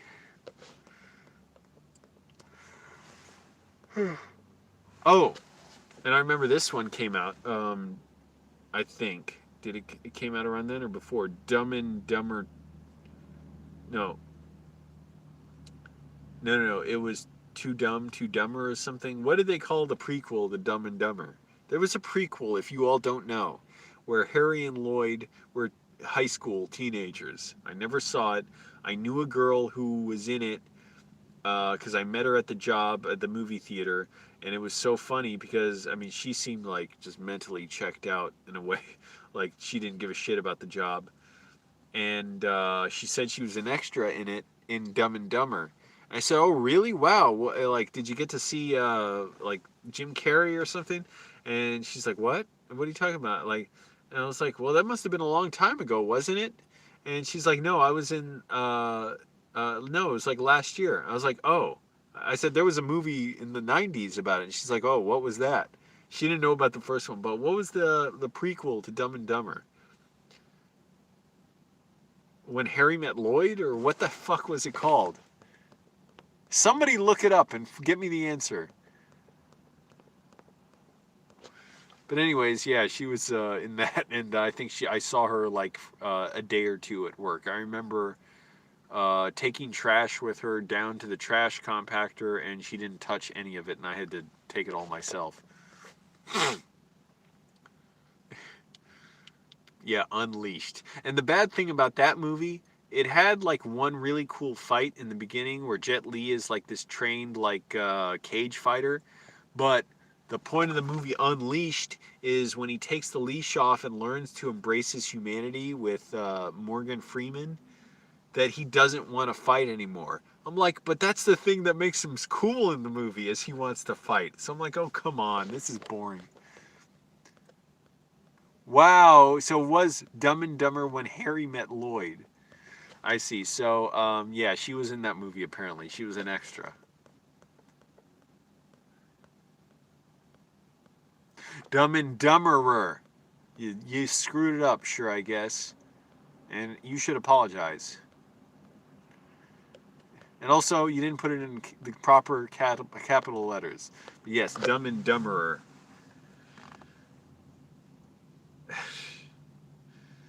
Yeah, what a beauty. Um, Trying to remember still anything else comes to mind. Any movies whatsoever. Paperclips played there once. The director of that came out. It was a documentary about a class that did a project that had a bunch of paper clips to do something to remembrance or in memory of, and out of respect for the Jewish victims of Germany in World War II. And I didn't get to sit in on the screening or anything, but Paper Clips, that's another film I remember. I used to have the schedules that would show, every week, every theater they were playing in and every time. And that's what I would use to say, okay, I just want to go see this movie today or whatever.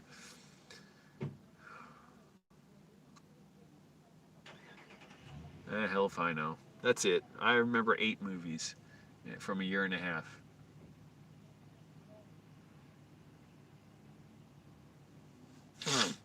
And we just added 2 Jet Li movies on there.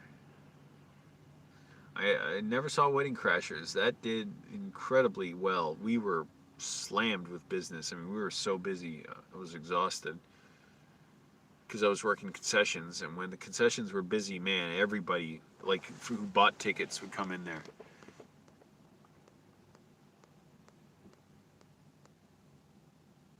And I want, if I, get this job, and I mean, I got the job, I guess, but I want to rent a theater with that $90 option that they give. I don't know if all theaters do that or what, but I want to keep connected to theaters somehow. So, be cool to go, even though everything's expensive, but even a $90 theater rental, that's a great deal over, what it would normally be. Thank goodness I was not working at theaters when Avatar came out. That sounds miserable with how busy it would have been. Let's see, can I remember anything else from 2000? Can you all just look up movies from 2004 and 5, starting from May 2004 up till September 2005? Look up wide release films, and I'll tell you if they played at my theater, because I'm sure it'll help my memory. I think Bride of Chucky played my theater. Or no, wait, was it Cursed? It was some Wes Craven movie, or Wes Craven, something he started. But I remember seeing the big standees for Bride of Chucky.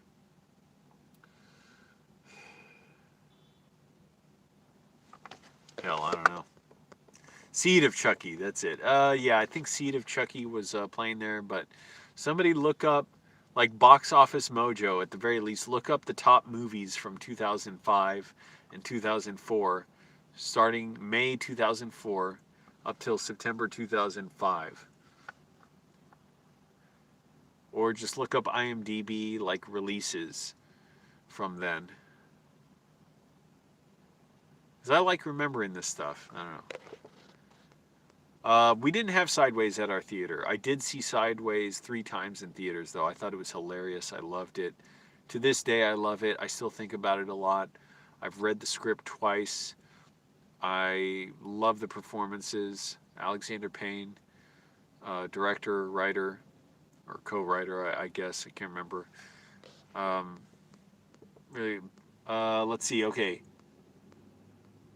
Oh, this reminds me. Okay, so Shark Tale, I think we got there. Robots, I really wanted to see. I never did. We may have gotten that. Polar Express, I think that was after I left. National Treasure, okay, now I think we got that. I don't think we got Born Supremacy. But I was just reminded of something. Sahara, now I remember, we got that too. Dodgeball, yes, okay, we did get that. I saw that in theaters. But I remember we got Sahara with Matthew McConaughey, I think Penelope Cruz, and Steve Zahn, which was an all right time. It was a fun little adventure movie, like a throwback to Indiana Jones. I saw it with my jackass friend who I had the shrimp rangoon from the food court, and I had like this sweet and sour dipping sauce, and I brought it in the theater with me. Hey, I worked there, so I could bring it in. And my or I had egg rolls, I think, with the sweet and sour dipping sauce. My friend just grabbed one, stuffed it into the sauce, and spilled a bunch on my lap. Oh, and my jackass friend was like kicking the seat in front of him, and so the lady sitting in front of us moved. Sin City. Yes, we did have that, now that I remember. We didn't get Howl's Moving Castle, I don't think. I still haven't seen it to this day.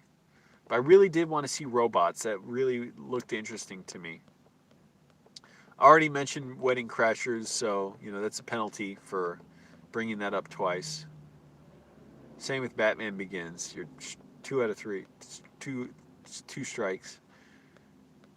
Yeah, the theaters, every time they were filthy. I can't believe how much trash people let. They could have saved so much time for us if they just walked to the garbage cans and threw the stuff away. But almost never did. I was fucking cleaning like mad after theaters. Okay, let's see. I think, Charlie and the Chocolate Factory played towards the end of when I worked there. King Kong, I think it came out a little after. I did see that in the same theater, but after I left. Hitch, that's right, it did play there. Oh, Meet the Fockers. Mr. and Mrs. Smith, I'm pretty sure did. Maybe Madagascar did. I don't think Narnia did. I think that was after I left, because I left in September or August of 2005. September, I think.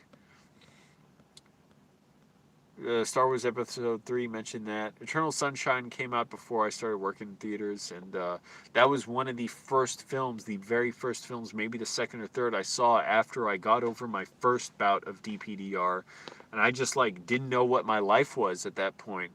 But it was this amazing kind of finally first steps of adulthood for me, and it was also, just lonely and like just figuring out what to do. But that was an interesting experience. I'm very glad I had that scene, Eternal Sunshine, in that time in my life.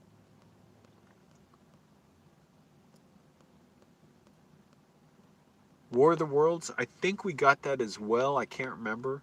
I think we did, though.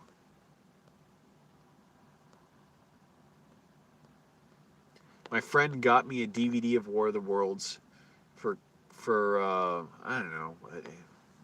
He just got it for me for a gift, but he got the pan and scan version, so I never watched it. He didn't know the difference between that and full screen. I mean, that and widescreen. Pan and scan, they crop the image to fit a basically a 4:3 TV.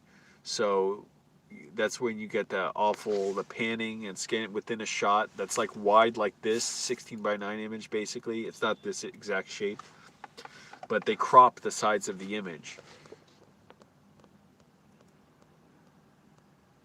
Dylan, does your DPDR last 24 hours a day, or is it at times? Well, I mean, I'd say it's constant. It lasts all the time. However, it's less severe at some times than others. And there was a 30 minutes or an hour or so, I think maybe yesterday, where I felt it cleared up and I was starting to feel really good.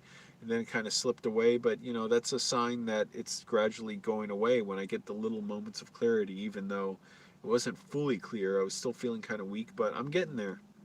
I don't know. I'm just throwing myself fully into everything I'm doing, and hoping that it's helping jog this thing loose. What time is it? 7:23. Holy crap! Way past my bedtime. So I'm gonna get up at 3:30. It's getting cold.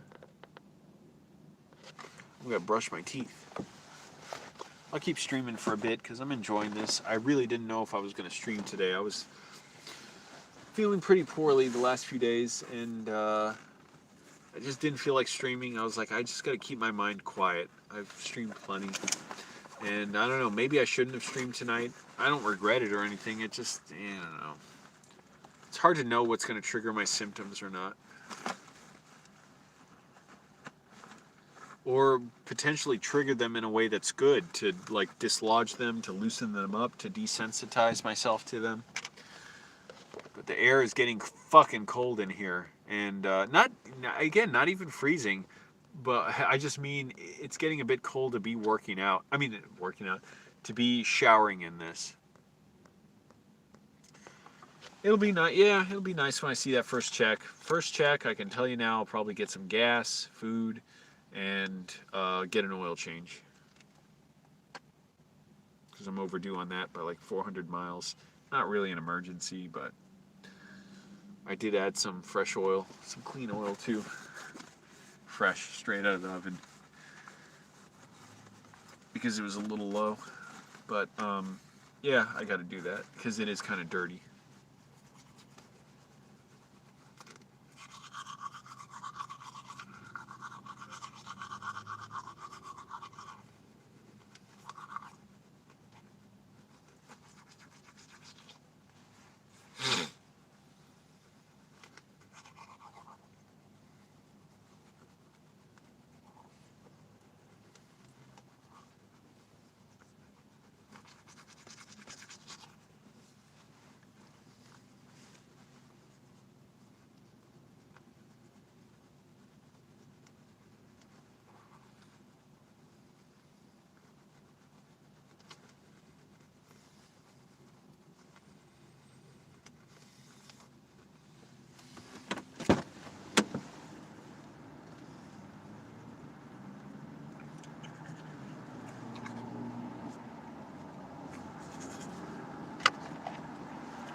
Oh, my nose is stuffed up.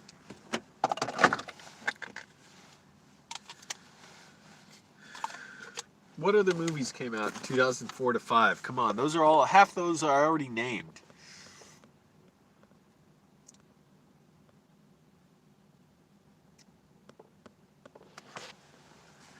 What was that Pierce Brosnan and Julianne Moore movie? Oh, that reminds me, another Julianne Moore movie. The Following, I think. What was the one with Julianne Moore where there were aliens and they went, like, it was all of a sudden they went flying up into the sky? That reminds me of another one, The Grudge. I think Sarah Michelle Gellar was in it, and I think Bill Pullman was in a quick scene where he just jumps off a balcony in it.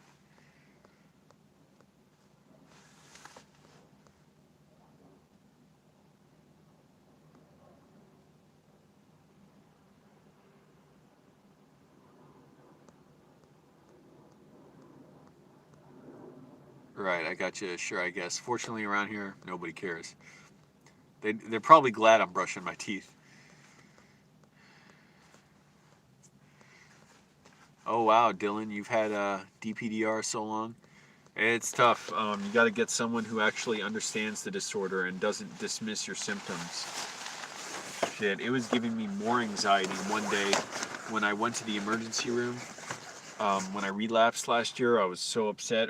I went to the urgent care psychiatric office, and this fucking psychiatrist like could not give less of a shit about me, and was just like, I don't know if you'll get better. Yeah. That was giving me more anxiety, so I didn't ever go back to him. Thank goodness. It took a few months, but I was getting well enough to where I could basically function, and it was real tough for a few weeks and months. Man, that was rough.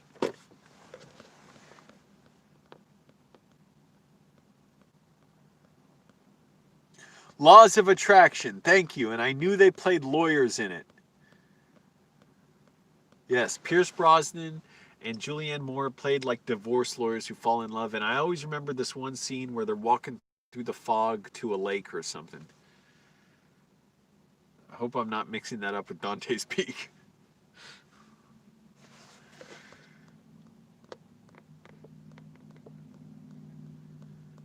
Religion can be horror. Um, there's plenty of movies that have touched on that topic. The Exorcist. Ever heard of it? I don't know how I would go about that, but if the idea comes to me, certainly.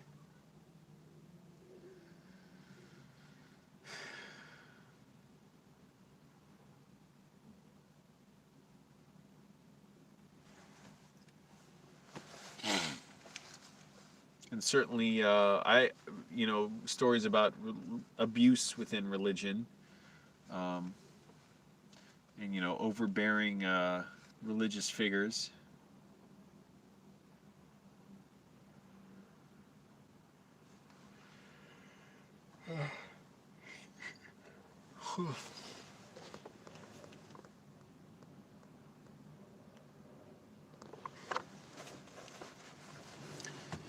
Shit, it's getting kind of cold. It's not like miserably cold, but it's a bit uncomfortable. Fortunately, once I get my sleeping bag, I'll be alright. It'll take a few minutes to warm up, but I'll basically be alright. Whoa, my jacket got caught on the emergency brake. Oh, that's the other thing. When I get some money, I'm looking forward to buying a decent jacket. The buttons broke on both of these. My windbreaker's got holes in it. The duct tape I used to patch up the holes with wood glue are coming loose. I gotta get jackets.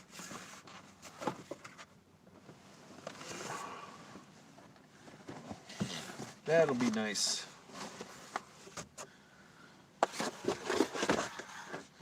And Vallarta's kind of limited on the snacks they have that I could get for work. Then again, I don't know what I would want. Just almonds, I think, right? Almonds are damn healthy. They're good for my cholesterol. They got lots of protein. I think I'll just have almonds as snacks in my fishing vest when I'm working at this warehouse. But yeah, The Grudge. Can anyone else look up movies from 2004 to 5, May 2004 to September 2005? I'm just curious what movies were out there when I was working. We found The Laws of Attraction, Finding Neverland, Charlie and the Chocolate Factory, Star Wars Episode 3. Wow, I already mentioned that. Lemony Snicket's A Series of Unfortunate Events. I want no repeats of anything I said. Mr. 3000, iRobot. Sideways did not come out in the theater I worked at. It came out at a nearby theater. Oh, Meet the Fockers did come out at the theater I worked at. I saw that. That was very successful. Dodgeball, someone mentioned that, and that was another early one. Just after I got over my disorder and started working there. Oh, I didn't see Hard Candy. Did what's his name direct that? The guy, Matthew Vaughn? Or am I thinking of Layer Cake? Jarhead, I think, came out just as I got out of or actually a little after I got out. I quit the job. But V for Vendetta, that came out the next year. Thank You for Smoking came out the next year too. I saw that. I enjoyed that.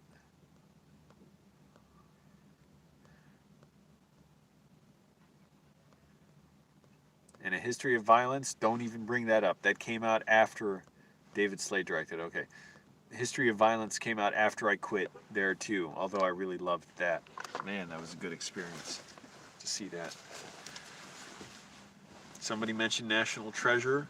It's true, I never saw that, but thank you for bringing that up. That reminded me of seeing Sahara, which did play at the theater I worked at, and my friend made me spill sweet and sour sauce on my jeans when I saw that.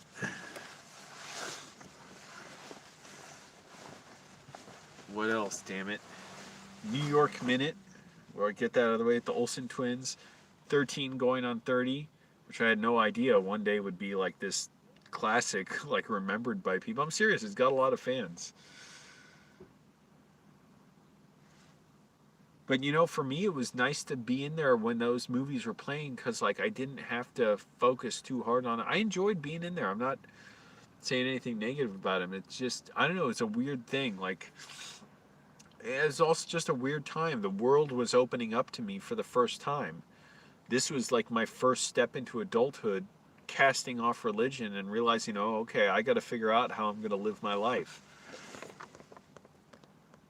Amityville Horror, that may have came out at the theater. I don't remember now. Son of the Mask, I don't remember that coming out at the theater I worked at. Same with Kiss Kiss Bang Bang, I don't remember. I do remember, I think, Merchant of Venice and the remake of Bad News Bears. And who directed Bad News Bears, the remake? Did David Gordon Green direct that? With Billy Bob Thornton? Oh, now I remember. The football movie. The remake with Burt Reynolds. What was it? With Adam Sandler and Chris Rock. And I think, what's his name? Terry Crews was in it too. I'm not sure. Chicken Little, it may have come out. I don't remember.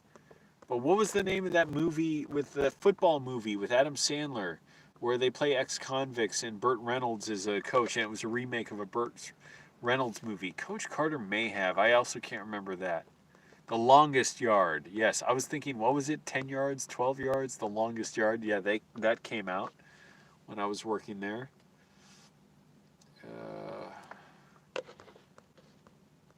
Waterboy. That came out way earlier.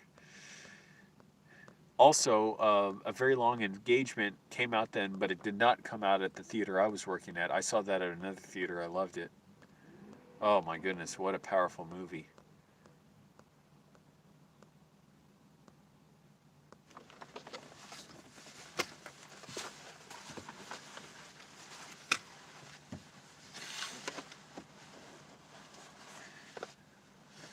saw Zatoichi, the Blind Swordsman with Takeshi Kitano, but not at the theater I worked at. I saw it at a small theater, smallest theater I've ever been in my life, but it was cool, called the Cinema Odeon in DC, or I think it was around DuPont Circle. It was gone, I don't know, maybe a few years after that.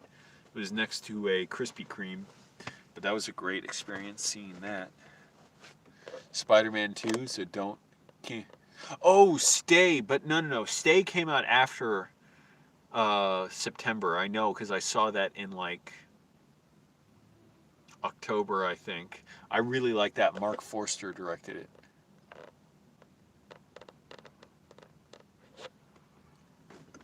Well, we're talking about movies from 2004 to 2005. So I don't want to hear about your Game of Thrones or... I think maybe Firefly, or did that come out after?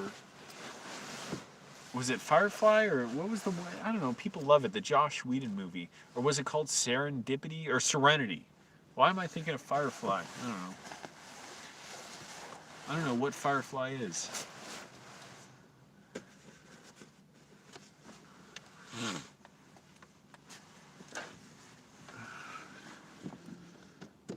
Oh, I remember March of the Penguins. That was another one. I saw that when I was particularly depressed.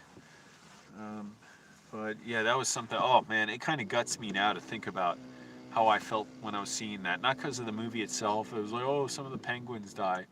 No, that was a particularly brutal few weeks for me. Particularly sad. I actually, even now, remembering how down I felt then, just how low. Holy crap! Like that was some of the lowest sad. I remember how sad I was just going to get my hair cut. I think before I saw that movie. Oh my goodness! Talk about a loser. How I felt then. I was just struggling, man. Struggling through life. Little old me.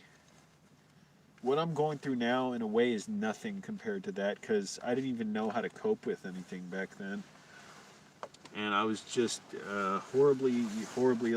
And the other thing was, because I had abandoned my religion, I felt like, in a way, life had abandoned me. Like, all I knew was this religious world that had left me behind, and I'm like, well, my life is just fake now. Like, I'm just having to sort of fake going along until I can patch together an identity for myself. That's one of the consequences of religion. You think, oh, it's just going to teach good manners and values and stuff, and it can brutalize kids in ways you can't foresee. Serenity was the name of the ship, but was that the name of the movie?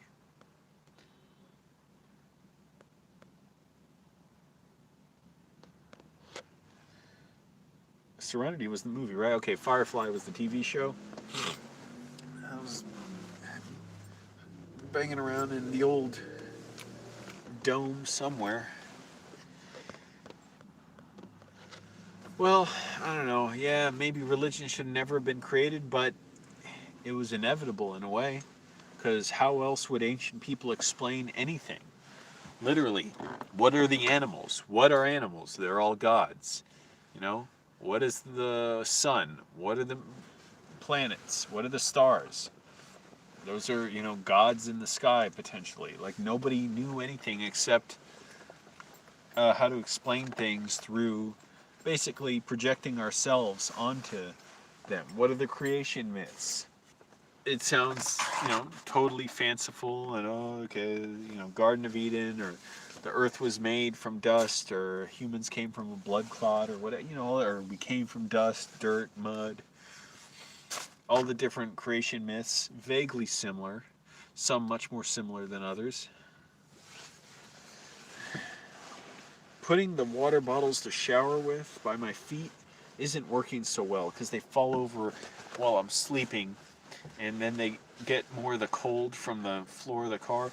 I think I'm going to put them by my sides. I think that worked well last night when I forgot to put them next to me, and I woke up. I'm like, oh crap, I got to warm these up, or I'll be freezing. Well, I'm telling you, today or tomorrow, showering is going to be a challenge, but I'm going to do it in the car, because It's cold, and I'm going to maybe warm up the car a little. I hate idling the engine, but what choice do I have? Also, I don't know how much gas I can afford until I get some money coming in. I think, wait, we only learned the Earth was round the time of the Greeks. Take it up with cavemen. Yeah, well, the thing is, cave people, probably all ancient people believe something, some ritual, something, and may have very well revered and worshipped animals like bears and stuff. And we know cave people would draw on cave walls, and they may very well have been drawing things they believe to be deities. What am I doing? And I forget where we learned this, but the whole idea of a spirit or a soul basically came from the idea that people didn't know what the wind was, and that's literally what spirit means. It's like wind. They didn't know. It's like, so, it's moving, but it's invisible. And also, when people died, when their breath would leave them, the wind would leave them, they thought maybe that was their soul leaving them. So cave people could very well have thought, well, that was your life leaving you. And like when steam left your mouth when you died in the cold, that was your spirit leaving. So they may very well have been religious. Okay, well, John, since you're asking if people find meaning from a story, what do you guys get mad about that? Is that how you term it when people are trying to ban contraception? They're trying to mandate teaching, what is it called? Well, creationism, or basically, what's the other thing? The thing where creationists say, like, they try and hide their creationism and they say, oh, intelligent design in schools. They try and teach that the end of the world would be welcome. Yeah, they try and teach anti-abortion. They're trying to ban contraception. They're trying to make sure contraception can't be covered. Hey, big score, can't be covered in birth control. That's the same thing. In insurance policies and health insurance. They're trying to make sure abortion clinics are shut down. Basically, making people forced to give birth. They're trying to make sure gay people can't get jobs, can't get married, can't serve on juries, can't own homes. Parents so often kick transgender kids out of their homes. So many transgender kids are homeless. So many transgender people have trouble getting jobs, have trouble owning homes.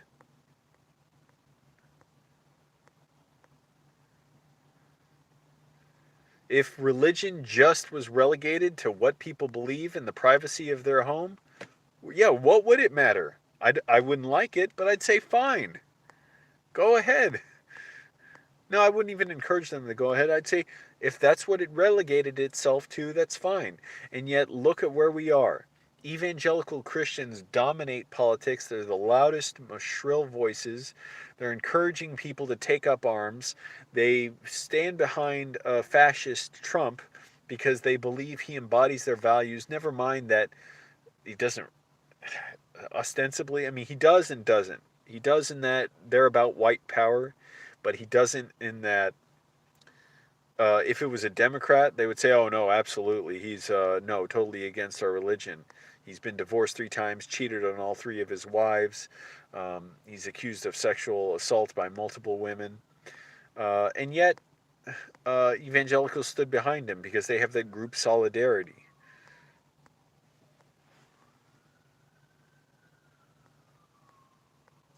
Well, it doesn't matter if it's a small minority. It's not, by the way. But it's the way the world is. And it's not. That's just Christianity. And you start moving on to other religions, it's varying degrees of better or worse as well. But even without all that other negative stuff, the brainwashing of children should be very disturbing and troubling.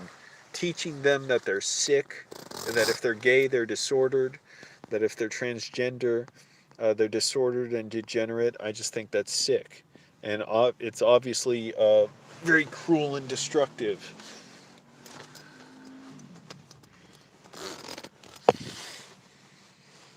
So it'd be nice if adherents of a religions did relegate it just to their own homes and kept it private. I wish they would. I really wish they would, but they won't be happy unless everybody else believes in it.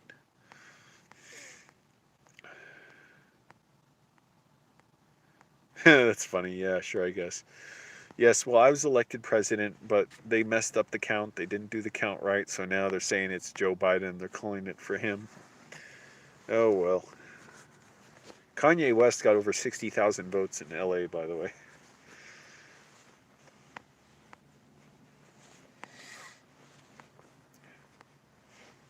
Hey, Jake Tappert. Haven't seen you in a while. That's true.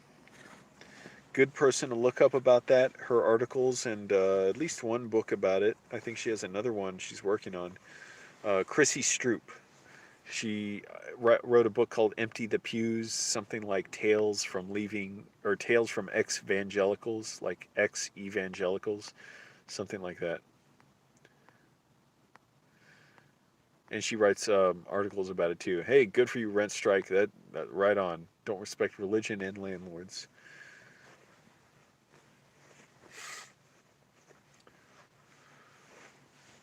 And you should look into how many cases of religious abuse. I know you all can't see me. I don't care.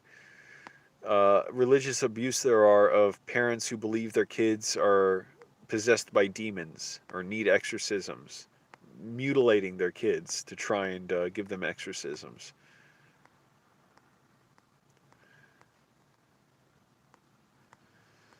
And click like everyone helps to channel out. Yeah, whatever, you and your troll question, Daniel.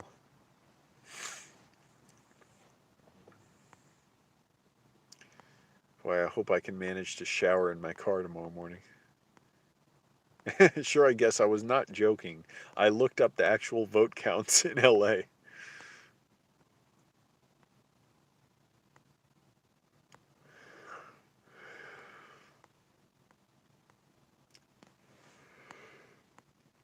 Excuse me.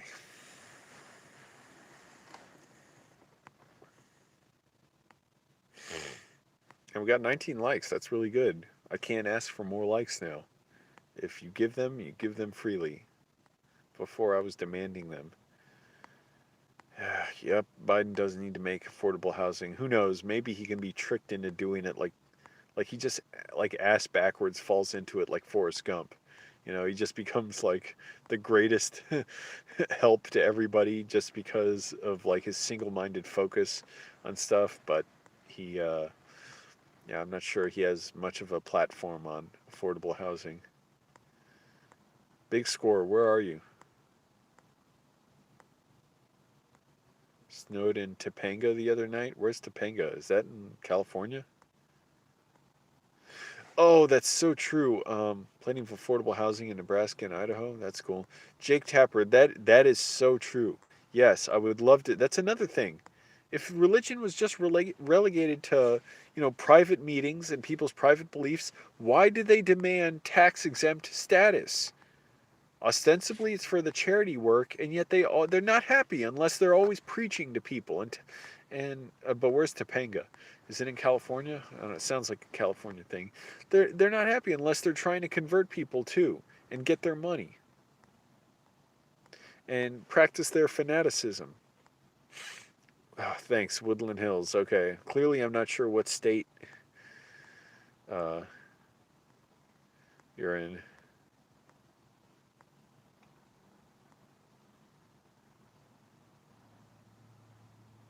Oh, well, that's true. Sure, I guess that's what it is. Yeah.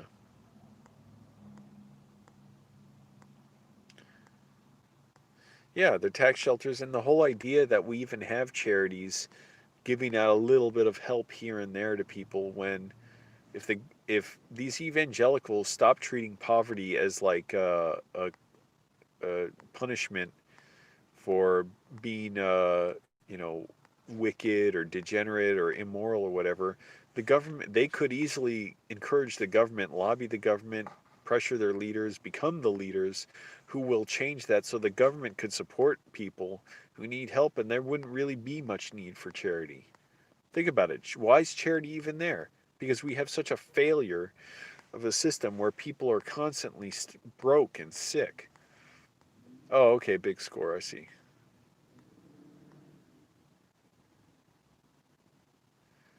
Yep, that's right.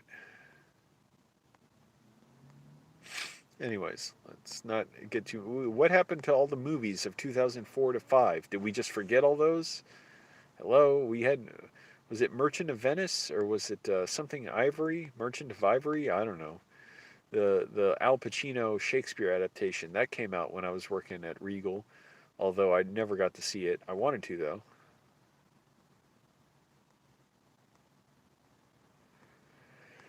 Excuse me.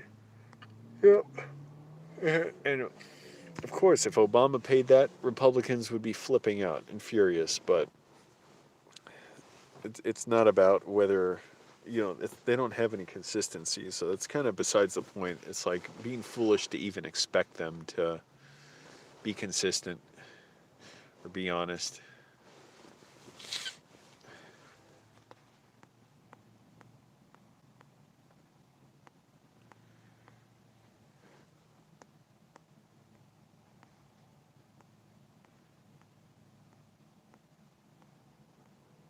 Yeah, no such thing as charity. Well, it's funny.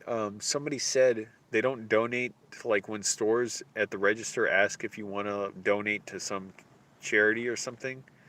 They said what it really is the money goes to the store and then the store donates it instead of you just donating it directly. And why? Because that way the store gets a tax write off for it. So, no, don't bother giving them a tax write off. How's that help you? Donate directly to the charity if you want. I mean, why do charities that help undocumented immigrants exist? Because we treat undocumented immigrants so terrible. The government's supposed to provide lawyers for people and give them proper legal protections, and yet these charities have to step in to do that and try, and they can't even, fill all the need for it. How long you been homeless? Sure, I guess.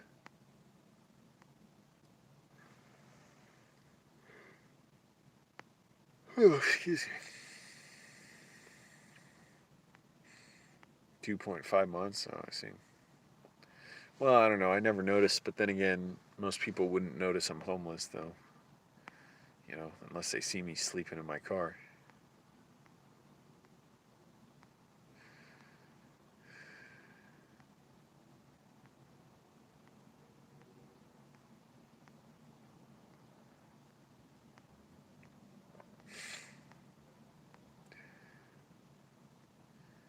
Damn allergies acting up at night in my car.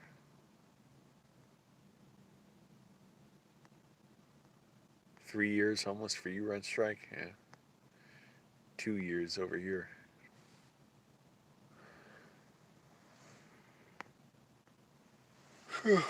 So did we just name all the movies that came out in 2004 to 5?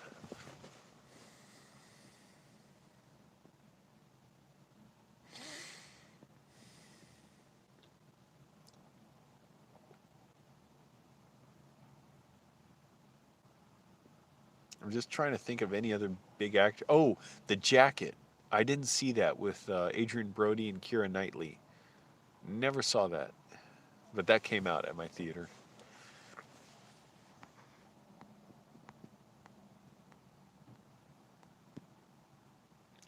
Yeah, but there were more movies than that. Yeah. Well, whenever they ask that, I don't say no thanks because that sounds kind of weird. It's not an offer to me. I just say no, please. So I don't. So I'm not just saying no anymore. Usually doing self checkout anyways. So just click no. No, I don't want to give anything. No, or at CVS, it'll just say it on the like the computer pad where you put in your credit card.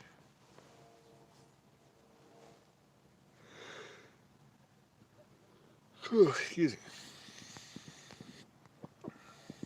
Yeah, exactly. Would you like to round up $1 to feed a needy kid? Whatever.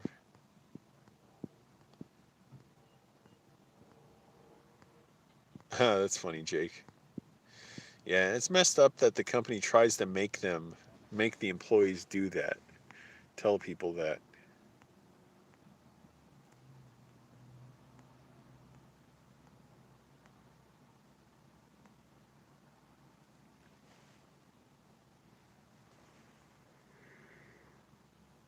Excuse me.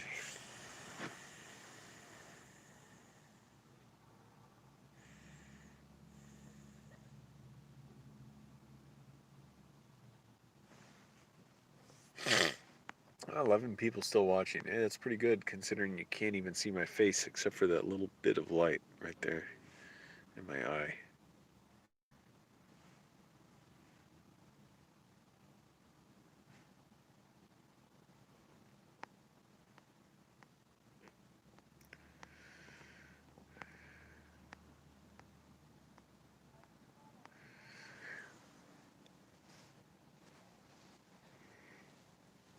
Excuse me.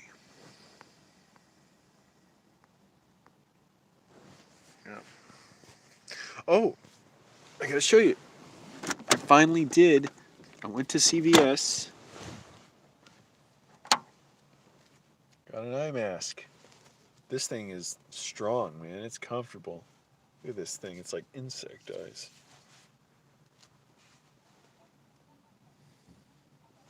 This is comfortable to sleep in. It's real soft.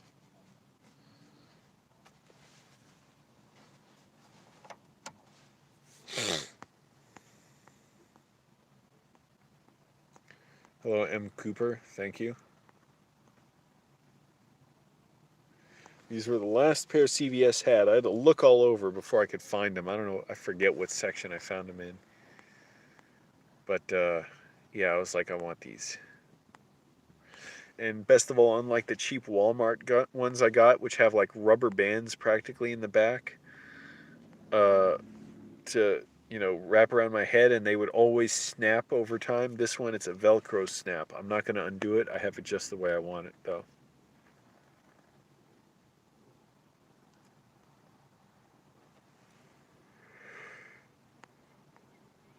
I want money. I want to be able to shower indoors.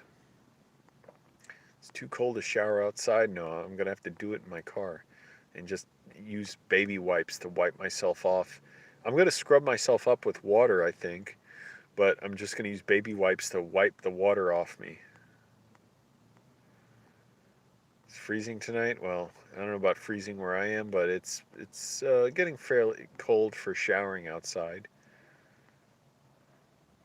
I mean, I suppose I could force myself to, but I don't want to. I don't need to that bad.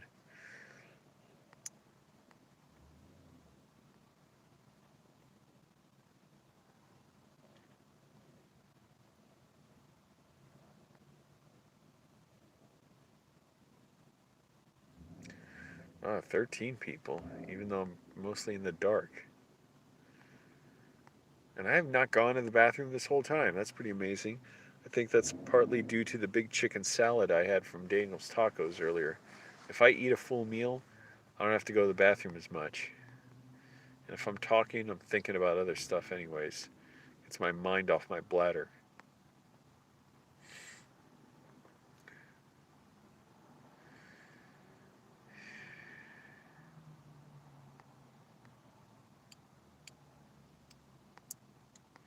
There's got to be at least one other movie people could think of that I had play at the theater I worked at.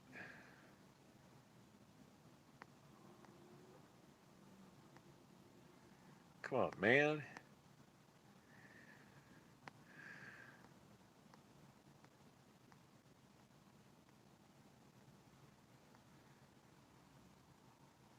Yeah, there are other cars around me. When you were homeless, you'd find what the hell kind of restaurant has hot water in the back? What do they have that for? I've never heard of that. I used to work at bars. I never heard of that.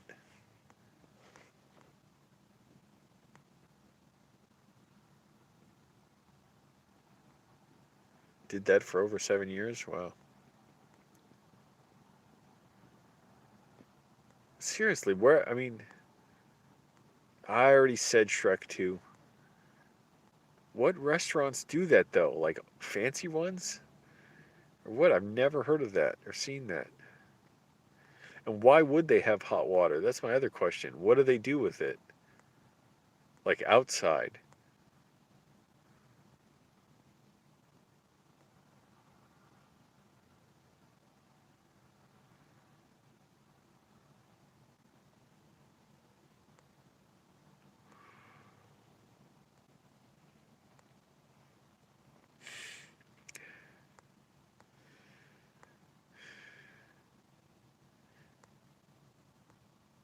There were a few fast food. It's for the janitors. What the hell? But here's the thing. A lot of them here, they have 24-hour drive-throughs. So I don't know how I wouldn't get caught. It's for the mopping? For mopping outside? What the hell would they do with that?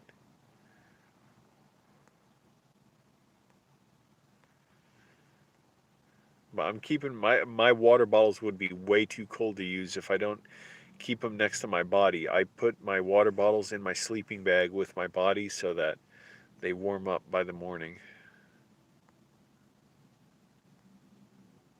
Yeah, all right.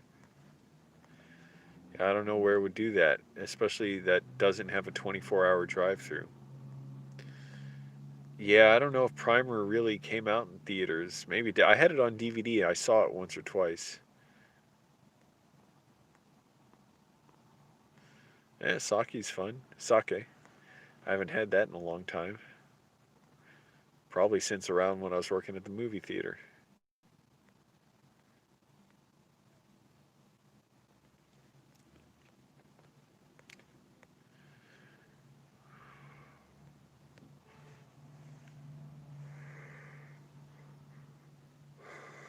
Oh, excuse me. Oh, I remember another one, Raising Helen, with John Corbett and Kate Hudson. I didn't get that it was a play on the words Raising Hell. I guess I'll visit Virginia again. I do want to go back to make movies there because it's so much cheaper to make them there than here.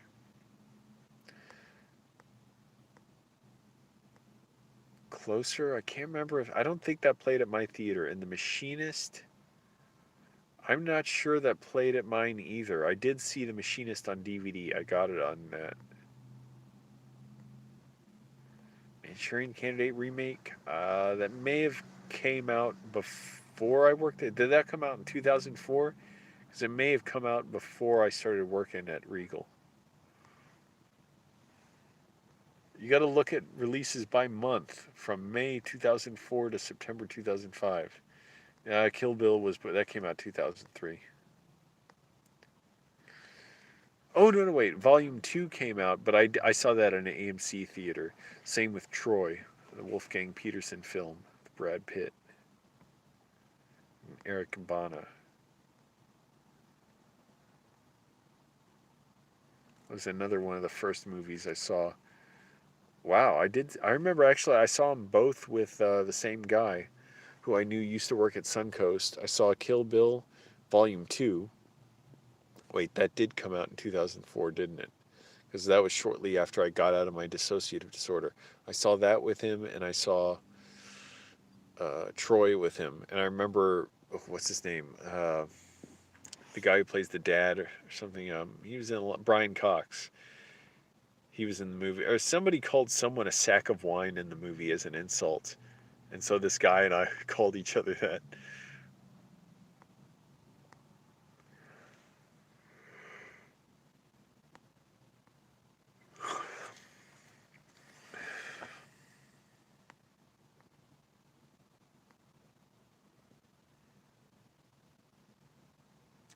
Damn it, I just want to think of one more movie and then I can move on to another topic. I already mentioned Prisoner of Azkaban. Yes, that came out at my theater. Same with Shrek 2. And somebody already said A Shark's Tale and Robots. A Shark's Tale, I'm pretty sure did. I don't remember if Robots came at my theater. But I really wanted to see it. Oh, okay, there we go. Napoleon Dynamite. Yes, that did come out at my theater, and I did see it there. Thanks, Rent Strike. No, I've never seen Oz. Uh, in Rent Strike, funding my movie would be really easy if you get paid lottery, because I'm not going to make a super expensive one. Hell, I'll probably, if I knew you had $100 million to make one, I'd just make one for like $3 million or something. Probably.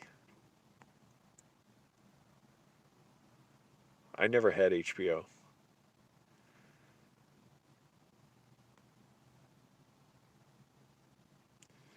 The Notebook, I don't remember if that came out, but I definitely remember Napoleon. Oh, okay, I remember another one now around that time, The Stepford Wives, with Nicole Kidman.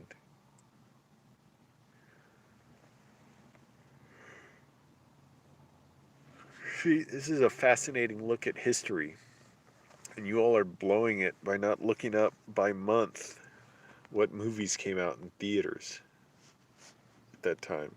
For me, it's just cool to remember because it was a different time in my life. It's almost kind of maybe, you know, fantasy to remember. You can look it up on IMDb, I'm pretty sure, movies that came out by month, or look it up on DuckDuckGo. But it's just kind of nice to remember because it was a different time in my life where I was just getting out of this disorder. And it's interesting to remember what it was like. Oh my goodness, that's true. Both of them. Alien versus Predator. That's another one that did come out at my theater. I saw that there. Collateral. Uh, did that come out at my theater? Yeah, I'm struggling to remember that now. I think I know I saw it in theaters, but I think I saw it at an AMC. And same with, now that I remember, King Arthur with Clive Owen. But yeah, Collateral. And the other cool thing about Collateral, like, I think about a year after it came out, I was looking through the boiler room at the Regal I worked at. First time I had ever been in there. I saw a giant, like, a vinyl Collateral poster that I took home. I asked one of the managers if I could take it, and I took it home. That was really cool. And I guess I threw it away after a while or something, but it was really cool to have. It was not a paper poster. It was like vinyl or mylar or something. That was a great experience to see that in theaters. Well, we got a couple more. I mean, we got a couple more answers in there. I don't know if people are ambitious enough to try and get a few final extra ones. Yeah, I already said Mr. 3000. I only got to see like half of that before I had to leave the theater and go to class.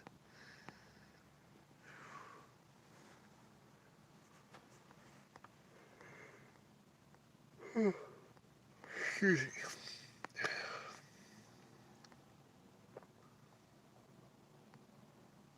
That is another one. I Heart Huckabees. I did not see that though. That played at my theater as well.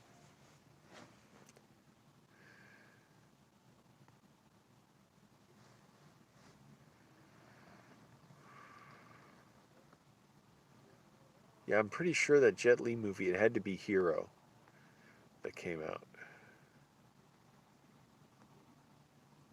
No, but there was another one. Now I'm trying. I do remember there was another one called like something in the trees, or it was a longer name. I knew there was something. It wasn't Hero though. With Jet Li. What was it? Saw. Did that come out then? That was not playing at my theater. I saw that, I think, at a Regal in DC. I know I saw it at a theater in DC. It was a cool experience because it was just a big, really nice Regal. Ours was crappier and smaller. But what was the something flying across the trees, or what was it? Somebody help me find the name of this martial arts movie. House of Flying Daggers. That's it. I knew it was some. What did I say? I said flying across the trees.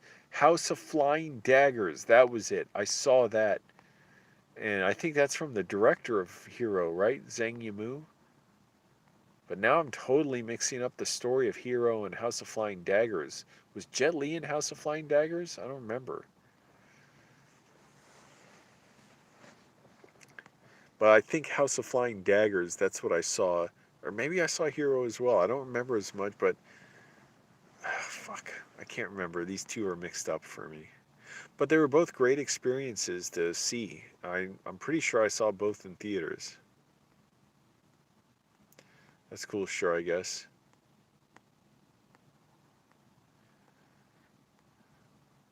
Andy Lau? Oh, okay, I see. I cannot remember anything about the story of House of Flying Daggers, I don't think. I'm pretty sure Hero was the one where Jet Li faced down like 20,000 arrows flying at him at the end when he was trying to attack the Emperor. Jet Li was not in Crouching Tiger, Hidden Dragon. That I saw, and that came out in 2000.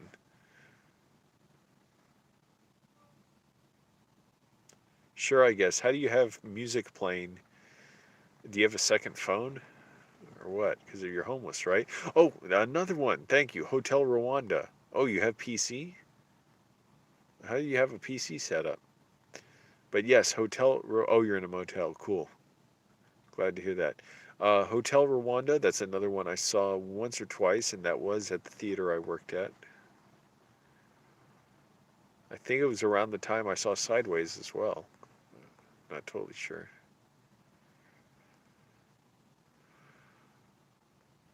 Oh, and I mentioned Finding Neverland. I saw that, and I think I saw that about the same time as one of those martial arts movies. I can't remember. The Aviator I loved, but it did not come out at the Regal I worked at. It came out at AMC.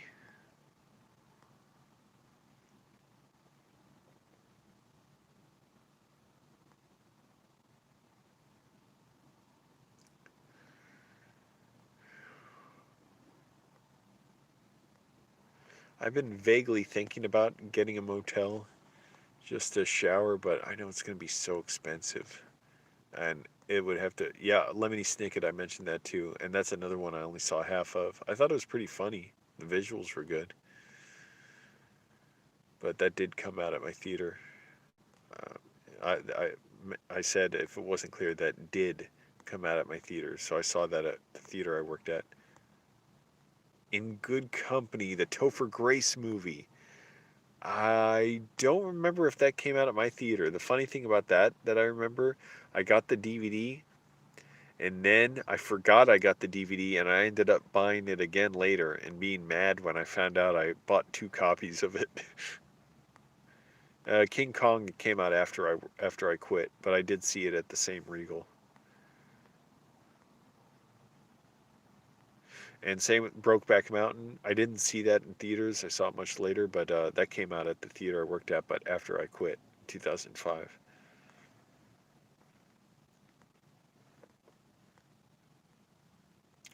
Oh, thank you. Both of those came out at my theater, Ocean's 12 and Life Aquatic. So I saw those both there. I had a really good time. I saw Life Aquatic on Christmas Day.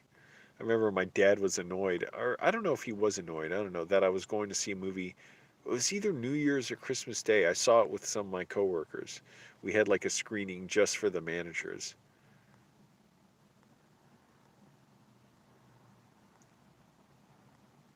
Saw a little black bug on my arm right before I got an itch bite. It's fleas. Oh, that sucks.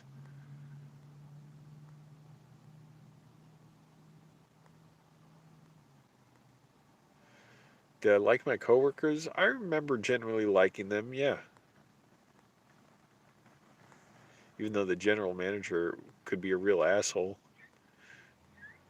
But generally, they were pretty cool. The assistant manager, or the first assistant, he was really cool, really nice. He ended up being a guy I knew for years afterwards.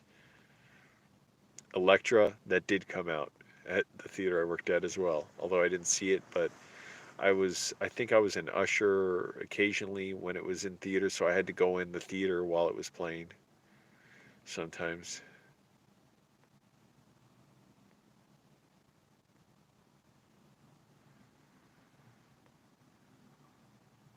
But yeah, Ocean's 12, that was a lot of fun to watch, and I saw that with my nutty friend who spilled the sweet and sour sauce on me, and who I got into seeing.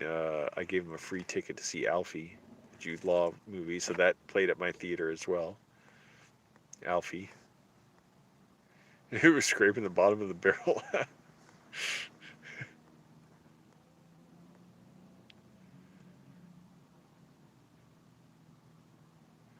Life Aquatic, that was fun. Ocean's 12, that was a lot of fun. That was very funny. I don't remember about Resident Evil. I remember the first one came out, but that was in 2002. I did see that at the same Regal. I mean, I thought, okay, it's kind of vaguely kind of fun. But I don't. After that, I don't remember any Resident Evil movie coming out when I was working there. But Alien versus Predator did come out at the theater I worked at. All right, Ren Strike. See you later.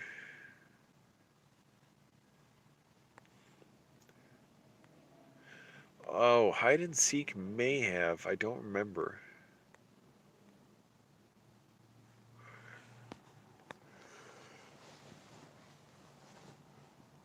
What about horror movies? Can anyone look up horror movies that came out 2004 to 5? I'm curious what came out. Although, yeah, I don't know.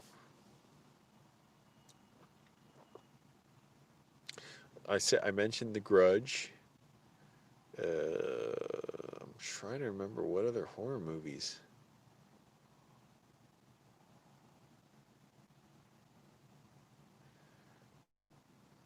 Yeah, I guess Seed of Chucky. Because I remember we had those standees. Boogeyman, maybe.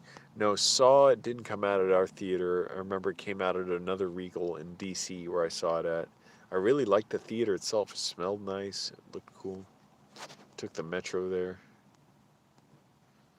Uh, Boogeyman, was that another Robert De Niro movie?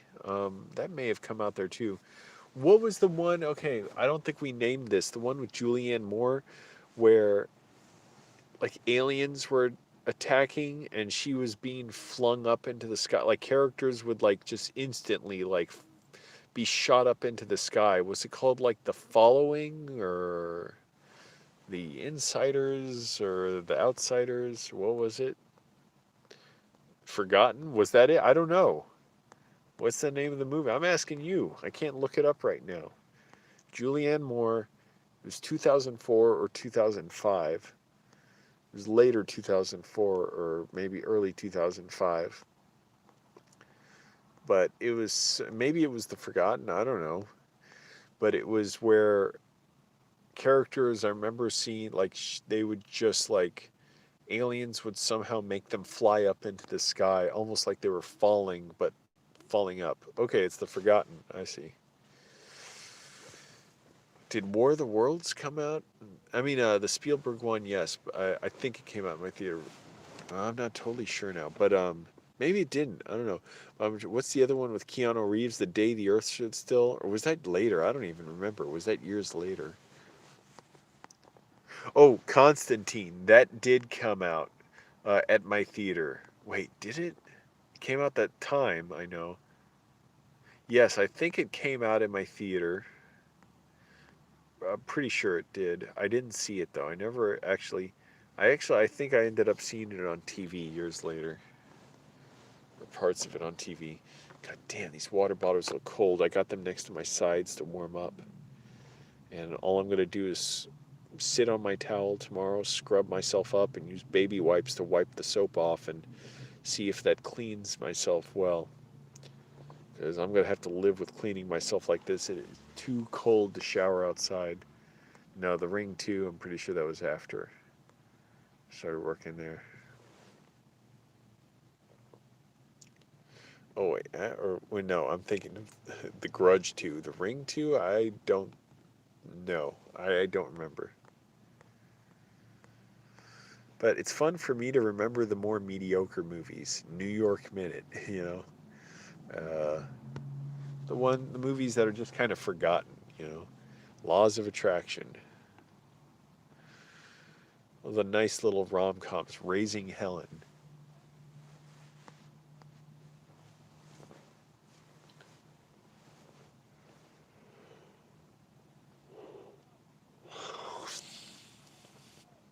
Oh, Capote did not come out when I worked there. It came out after I saw it. What did I say? Capote? Yeah, that's how I pronounce it, right? About Truman Capote.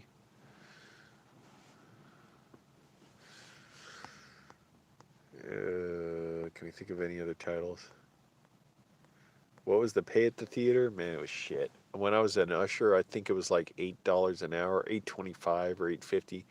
When I was a manager, I think it went up to like $9 an hour, and then it was like 9.25 and 9.50. Yes, Hitchhiker's Guide to the Galaxy that came out, and that reminds me of another one about the same time, Sky High with Kurt Russell.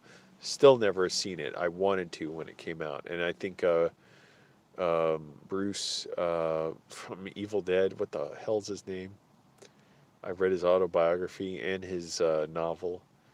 Bruce Campbell. I think he had a part in that as well. I really wanted to see that. I never did.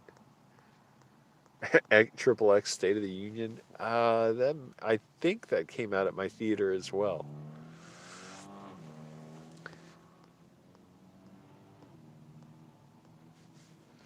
I think it did, but I'm not totally sure.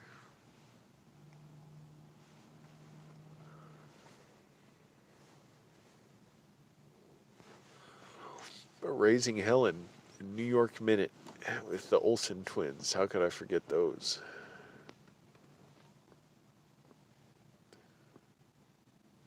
Oh, I remember Two Brothers. It was shot on digital video. I think about two tiger cubs. That came out. It was there very briefly. I never saw it though. From what's his name? The director of Enemy at the Gates, Jean. Wait, what's the director's name? He's a French director. No, never seen The Ninth Gate. Uh,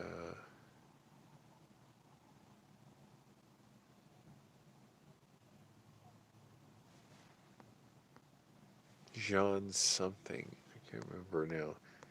Director of Two Brothers and Enemy at the Gates. Someone look it up. I must remember his name.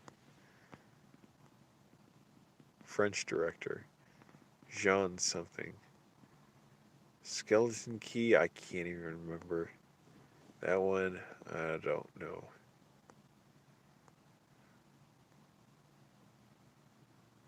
Was it Jean Pierre or something? No, I don't think so. I'm thinking of Jean Jacques Annaud. Yeah, thank you. Jean Pierre Jeunet directed A Very Long Engagement, which I saw at an AMC in 2004. That was a great experience seeing that. And Jean Pierre Melville is the French New Wave director, I believe, and directed one of my favorite movies, Army of Shadows, about the French resistance, which he was a member of. And it's a very, very powerful movie. Incredibly well shot and acted. 40-Year-Old Virgin came out, I think, yes, when I was still working there, and that was popular. I didn't see it in theaters. I saw it years later on DVD when I was having a horrible time with my dissociative disorder.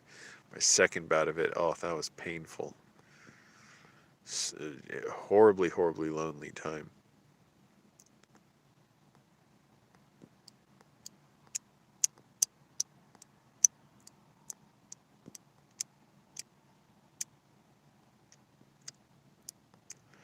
Can we name three more movies? And that'll do it. So I thought of Two Brothers.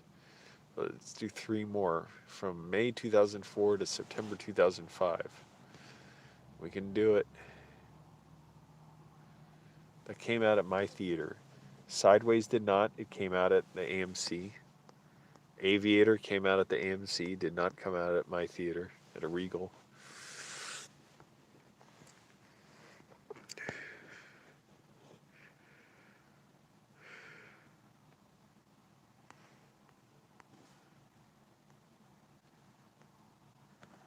Now I'm really drawing blank.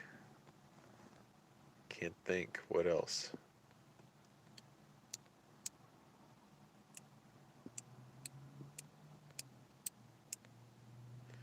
I'm compulsively clicking my teeth. Oh, Exorcism of Emily Rose. I think we did get that. I never saw it though. So yeah, that's one. Can we get two more?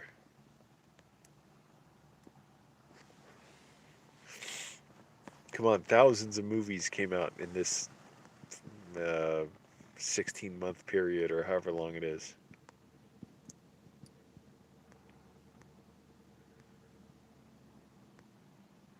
I don't know any of those movies. Dead Man's Shoes, Nobody Knows. What's Nobody Knows? Is that like a comedy? I don't know. I don't remember.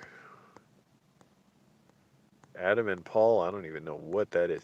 Oh, I remember another one, The Butterfly Effect with Ed Burns, the really low people were mocking it like, oh, it's so low budget for a movie where they travel back in time to dinosaurs, but wait, no, wait. No. Butterfly Effect was the Ashton Kutcher movie. The Ed Burns movie was The Sound of Thunder, right? That's what it was. Everything is Illuminated. I think that came out at the end of the year after I quit. So Sound of Thunder, and what was the other one I said before that? Or Exorcism of Emily Rose, Sound of Thunder. Is that two? Can we get one more? And I already said Red Eye and Fantastic Four. Those don't count because I already named them. We got to think of new names of movies. And his sleeping bag's comfortable now. Did Grizzly Man? I'm not going to count it because I don't remember if that came out at my theater. It may have. It may very well have. I just don't remember. And I still have not seen it to this day. The only Werner Herzog documentary I've ever seen is The Wheel of Time. It's a documentary about Buddhists who make pilgrimages for like sometimes like thousands of miles.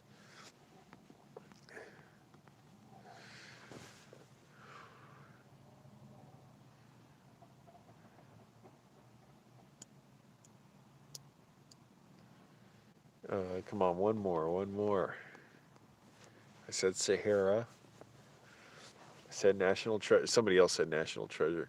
Broken Flowers. There you go. That was another one that did play, and I'm disappointed I never saw that either. But yep, that was it. That was another one. Definitely played at my theater while I was working there. I think I was a projectionist when that one played.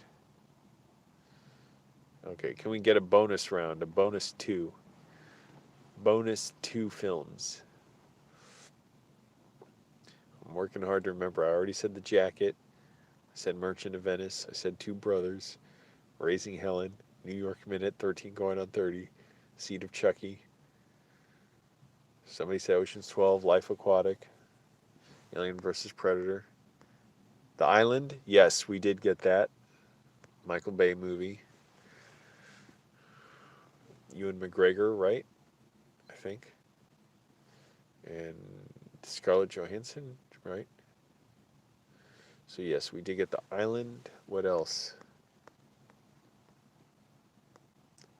Come on, people, step up your game. The Island. Oh, I remember now that because now I'm thinking of sci-fi movies. Stealth with Jamie Foxx and Jessica Biel. There you go. That's two more bonus. I'm not going to ask for any more. Anyone's free to contribute more, but yes, Stealth. About the plane with artificial intelligence that goes evil, and Jessica Biel has to run out of a fake set in North Korea to escape North Korean some kind of prison camp. I don't. You and me and everyone we know. I don't think that came out at my theater, or if it did, it came out after I was working there. But I don't think it did because even after I quit, I was going back there to see movies. I still had, a friend who worked as a manager who would let me see movies there.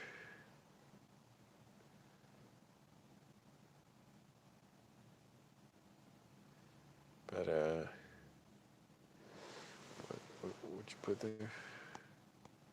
Lords of Dogtown. I think that was a small release. I don't even think that.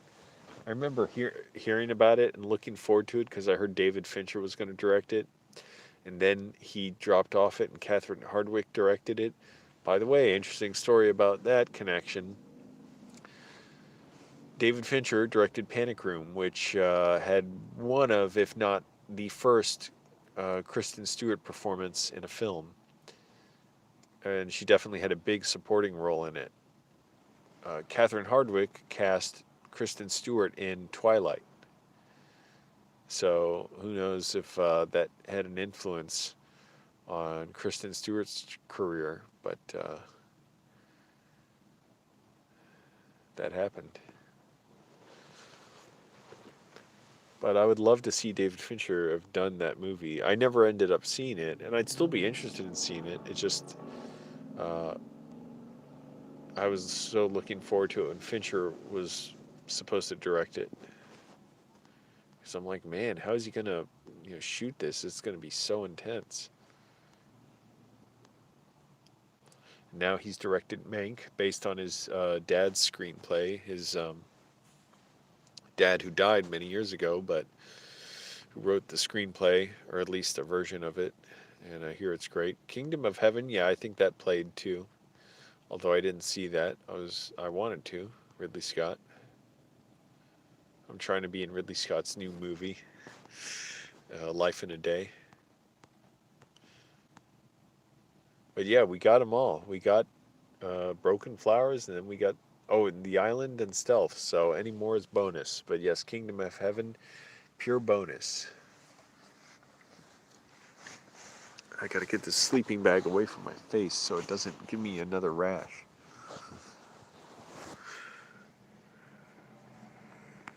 Well, is there anything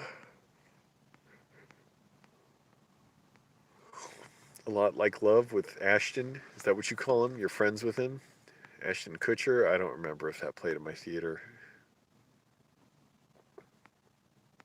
Were there any other romantic comedies with Ashton Kutcher? Oh, I remember another one. It was, what was it called? With Dax Shepard, Up the Creek.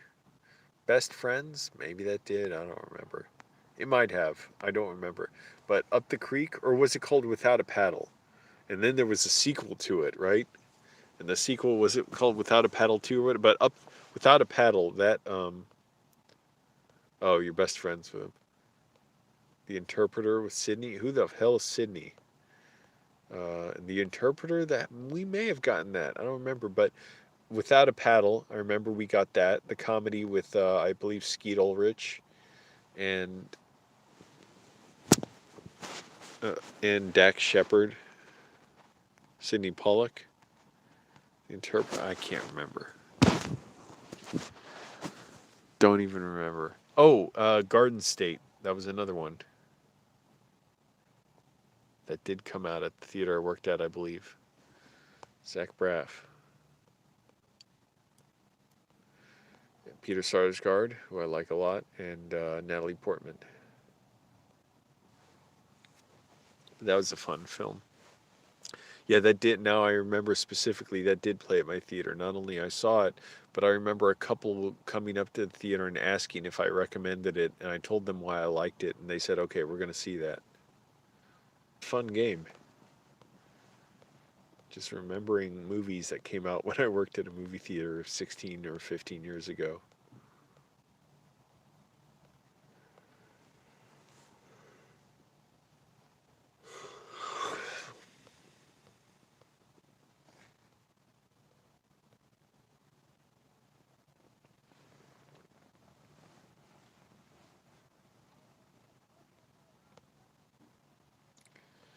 That's plenty. I'm happy that we got all these bonus ones. What movie did I just say? I already forgot it. Seriously, what did I just say? Mail Order Wife? Maybe we did. I don't know. We got a lot of romantic comedies, I'm pretty sure, so I don't remember. They'll kind of blur together, especially once I stopped working as an usher and I was working more the concession stand. Then I became a little less aware of what we were playing all the time. But I remember being a projectionist for Red Eye, Fantastic Four, And I was stressed the hell out then too. But it was fun being a projectionist. Pacifier with the Rock. Did we get that?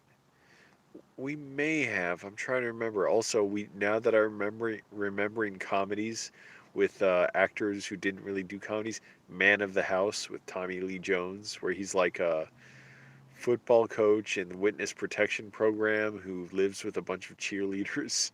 So we got Man of the House. I remember that now.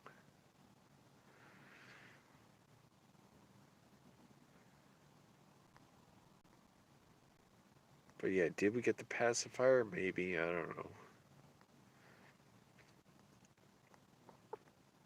But see, Man of the House was swirling around in my memory and I couldn't remember it.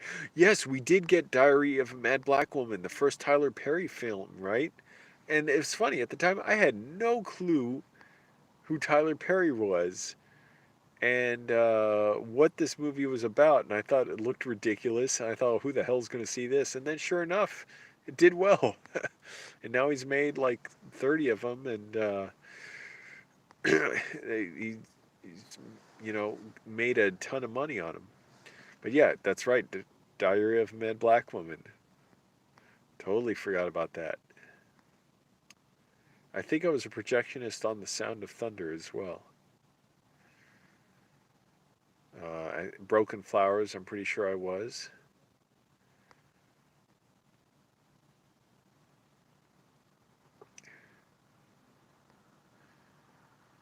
Anyways, it's streaming for 3 hours here. How much longer can I go on? My throat is sore. It's hoarse. Is anyone else paying attention? I've just been talking to John Arbuckle from Garfield, and sure, I guess. No, that didn't come. Hey, Color Sock. Der Untergang. Untergang. No, I don't think that came to my theater.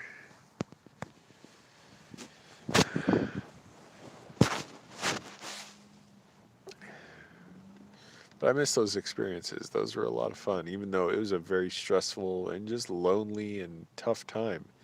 Also, it was fun to come home and watch G4, the video game channel. I used to watch that a lot. That was fun. Back when it was more like a homemade channel in a way. There was X Play, there was the Screensavers, which turned into Attack of the Show. There was what was that one with Tommy Tallarico and Vic something, Game Reviewers or whatever. I don't know, but X Play was hilarious. Ong Bak that did come out, but I'm trying to remember. Did Ong Bak come out at my theater? No, I think that came out at the AMC, and I wanted to see it there, and I didn't end up seeing it.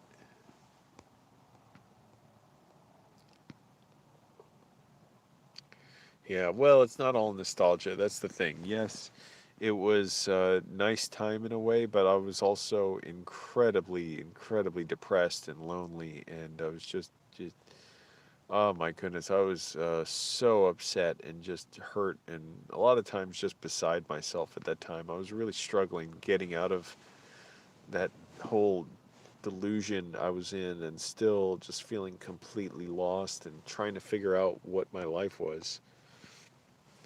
Just feeling like nothing mattered in a way. So that was really tough. I wouldn't want to live through that again when I have to. But yeah, it feels so long ago, yet it was so important to who I am. Can't believe I remember Man of the House with Tommy Lee Jones. I wonder who thinks of these old movies as like, oh, I love that one, even though they were so obviously made just to, make a little money and entertain some people and you move along.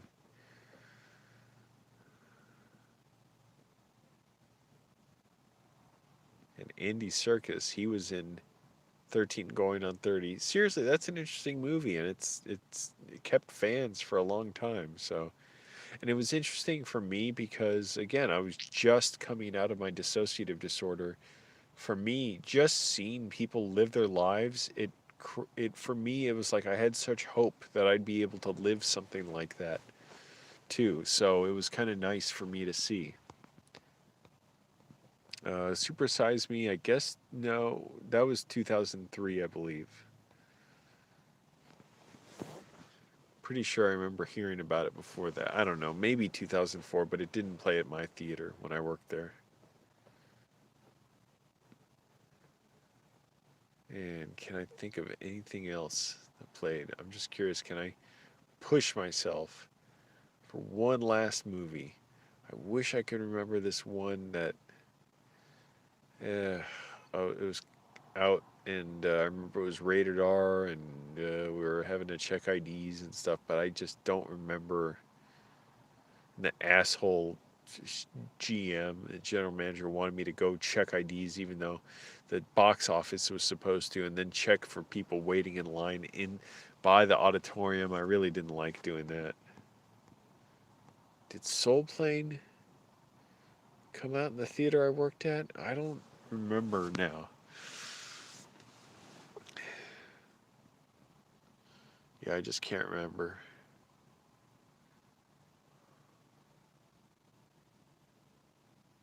Starsky and Hutch, by the way, that was a 2004 movie I loved a lot. I saw it before I came out of my dissociative disorder, so I was in a lot of pain when I saw it, but it was a lot of fun for what I could watch. And then when it came out on DVD, I was out of my disorder and I was having different delusions. I was having delusions the devil was trying to possess me, but I loved it a lot.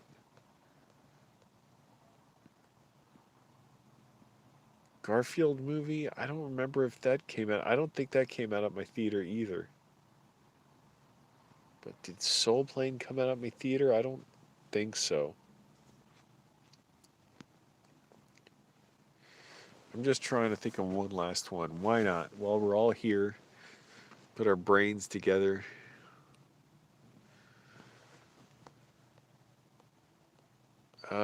Did The Terminal come out at my theater? I don't think it did.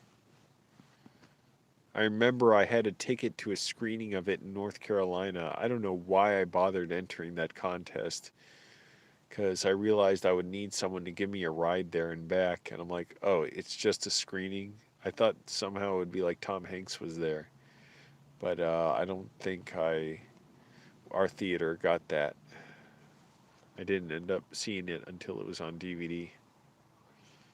And then I saw it at my second bout of DPDR, and it was so lonely and painful watching it. Not entertaining watching any movies in that time when I was in my second bout of DPDR. Just horrible. Really, really horrible.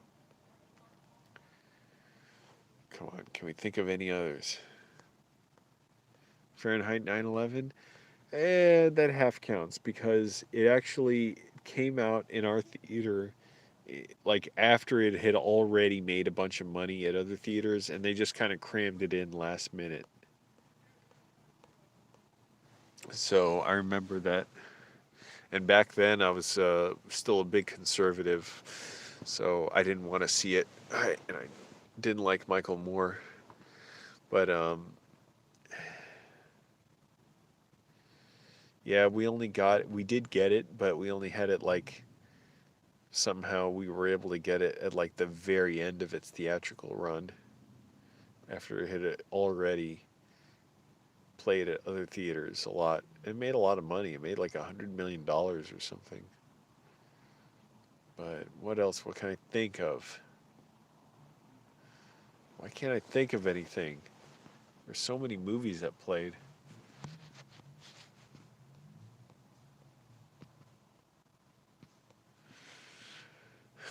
Oh, my nose is so damn stuffed up.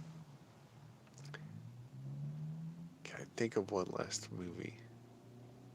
I somehow thought of Two Brothers. Let's see, what else was playing around Napoleon Dynamite?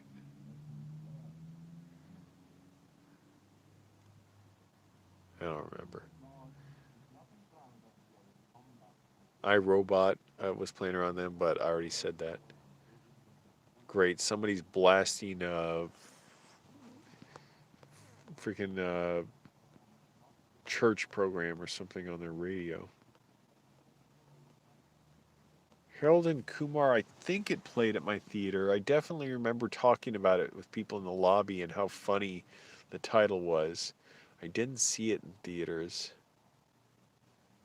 Did it play at our theater? It may have. Door in the Floor, that sounds familiar. Can't remember who was in that. Damn it, I just want to name one last one. I could go to sleep.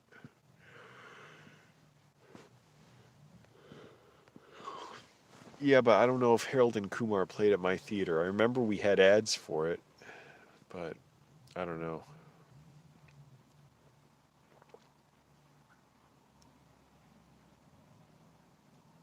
I said The Day After Tomorrow.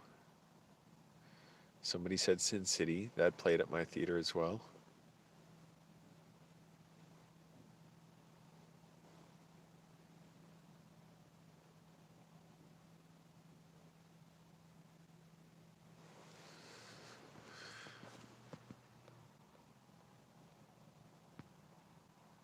Jeff Bridges was in that. Kim Basinger? I can't remember. Door in the Floor.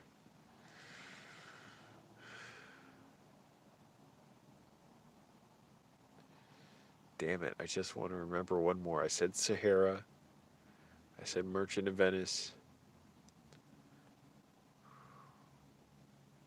Somebody said I Heart Huckabees. Lemony Snicket. Mr. 3000.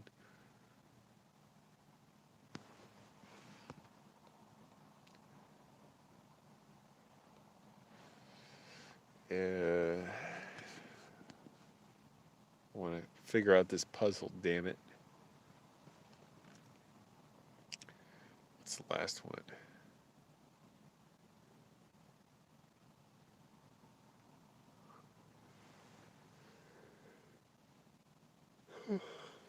I need an answer.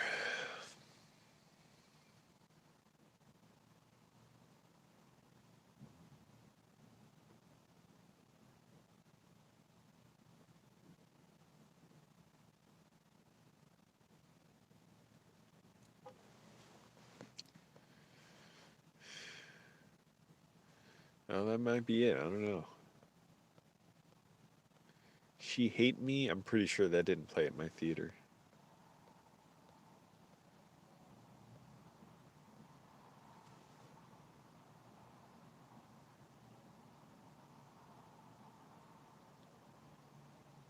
Eternal Sunshine did not play at my theater. Hellboy didn't, and those were before I started working there.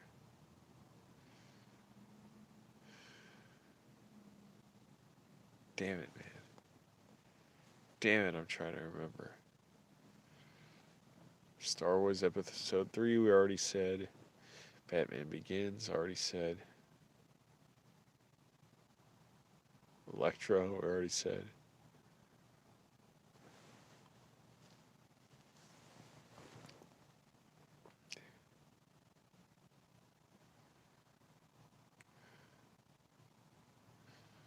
What else? What else?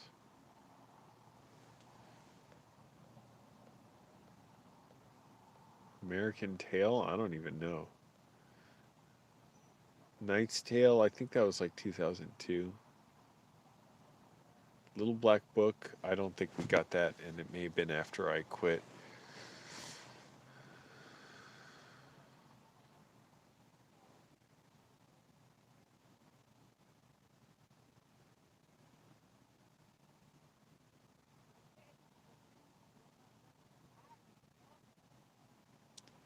Damn it, man.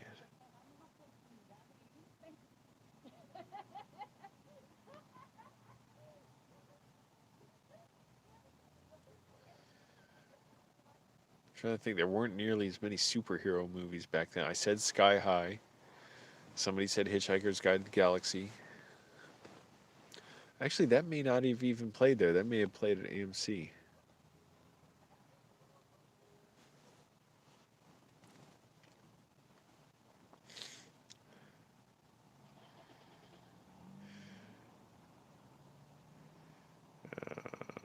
Boy.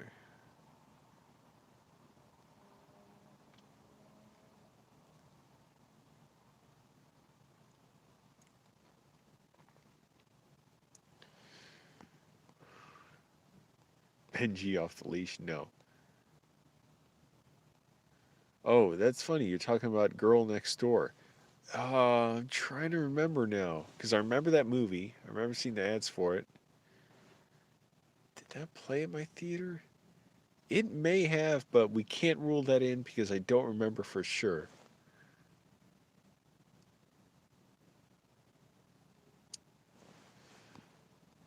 I already mentioned Without a Paddle. I don't think Benji off the leash played there, but Without a Paddle did. We just need one more, damn it. Come on, mush, you muskies. This can't be that hard.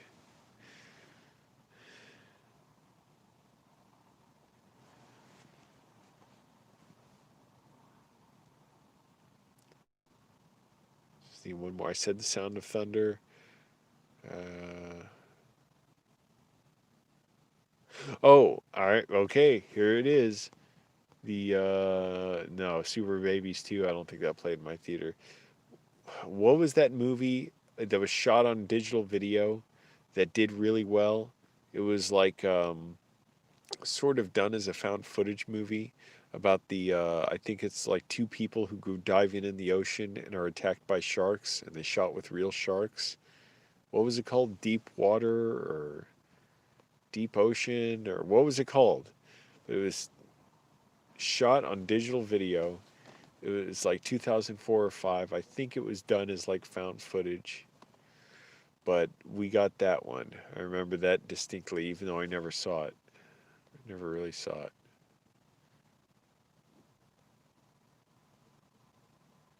This is a fun game. What was it called? Deep Water or Dark Water? No, not a Shark Tale. You jackass. Martin Scorsese was in a Shark Tale, I believe, wasn't he? He voiced one of the fish and they made it look like him. We said Hitch. I said Meet the Fockers. What was it called? Somebody look up Shark Movie from 2004 or 5. There can't be that many of them. And I'm going to sleep. Open Water. There you go. All right, everyone. I'm beat. I should have been asleep 2 hours ago. Thanks for watching. Thanks for all your movie answers. Bye.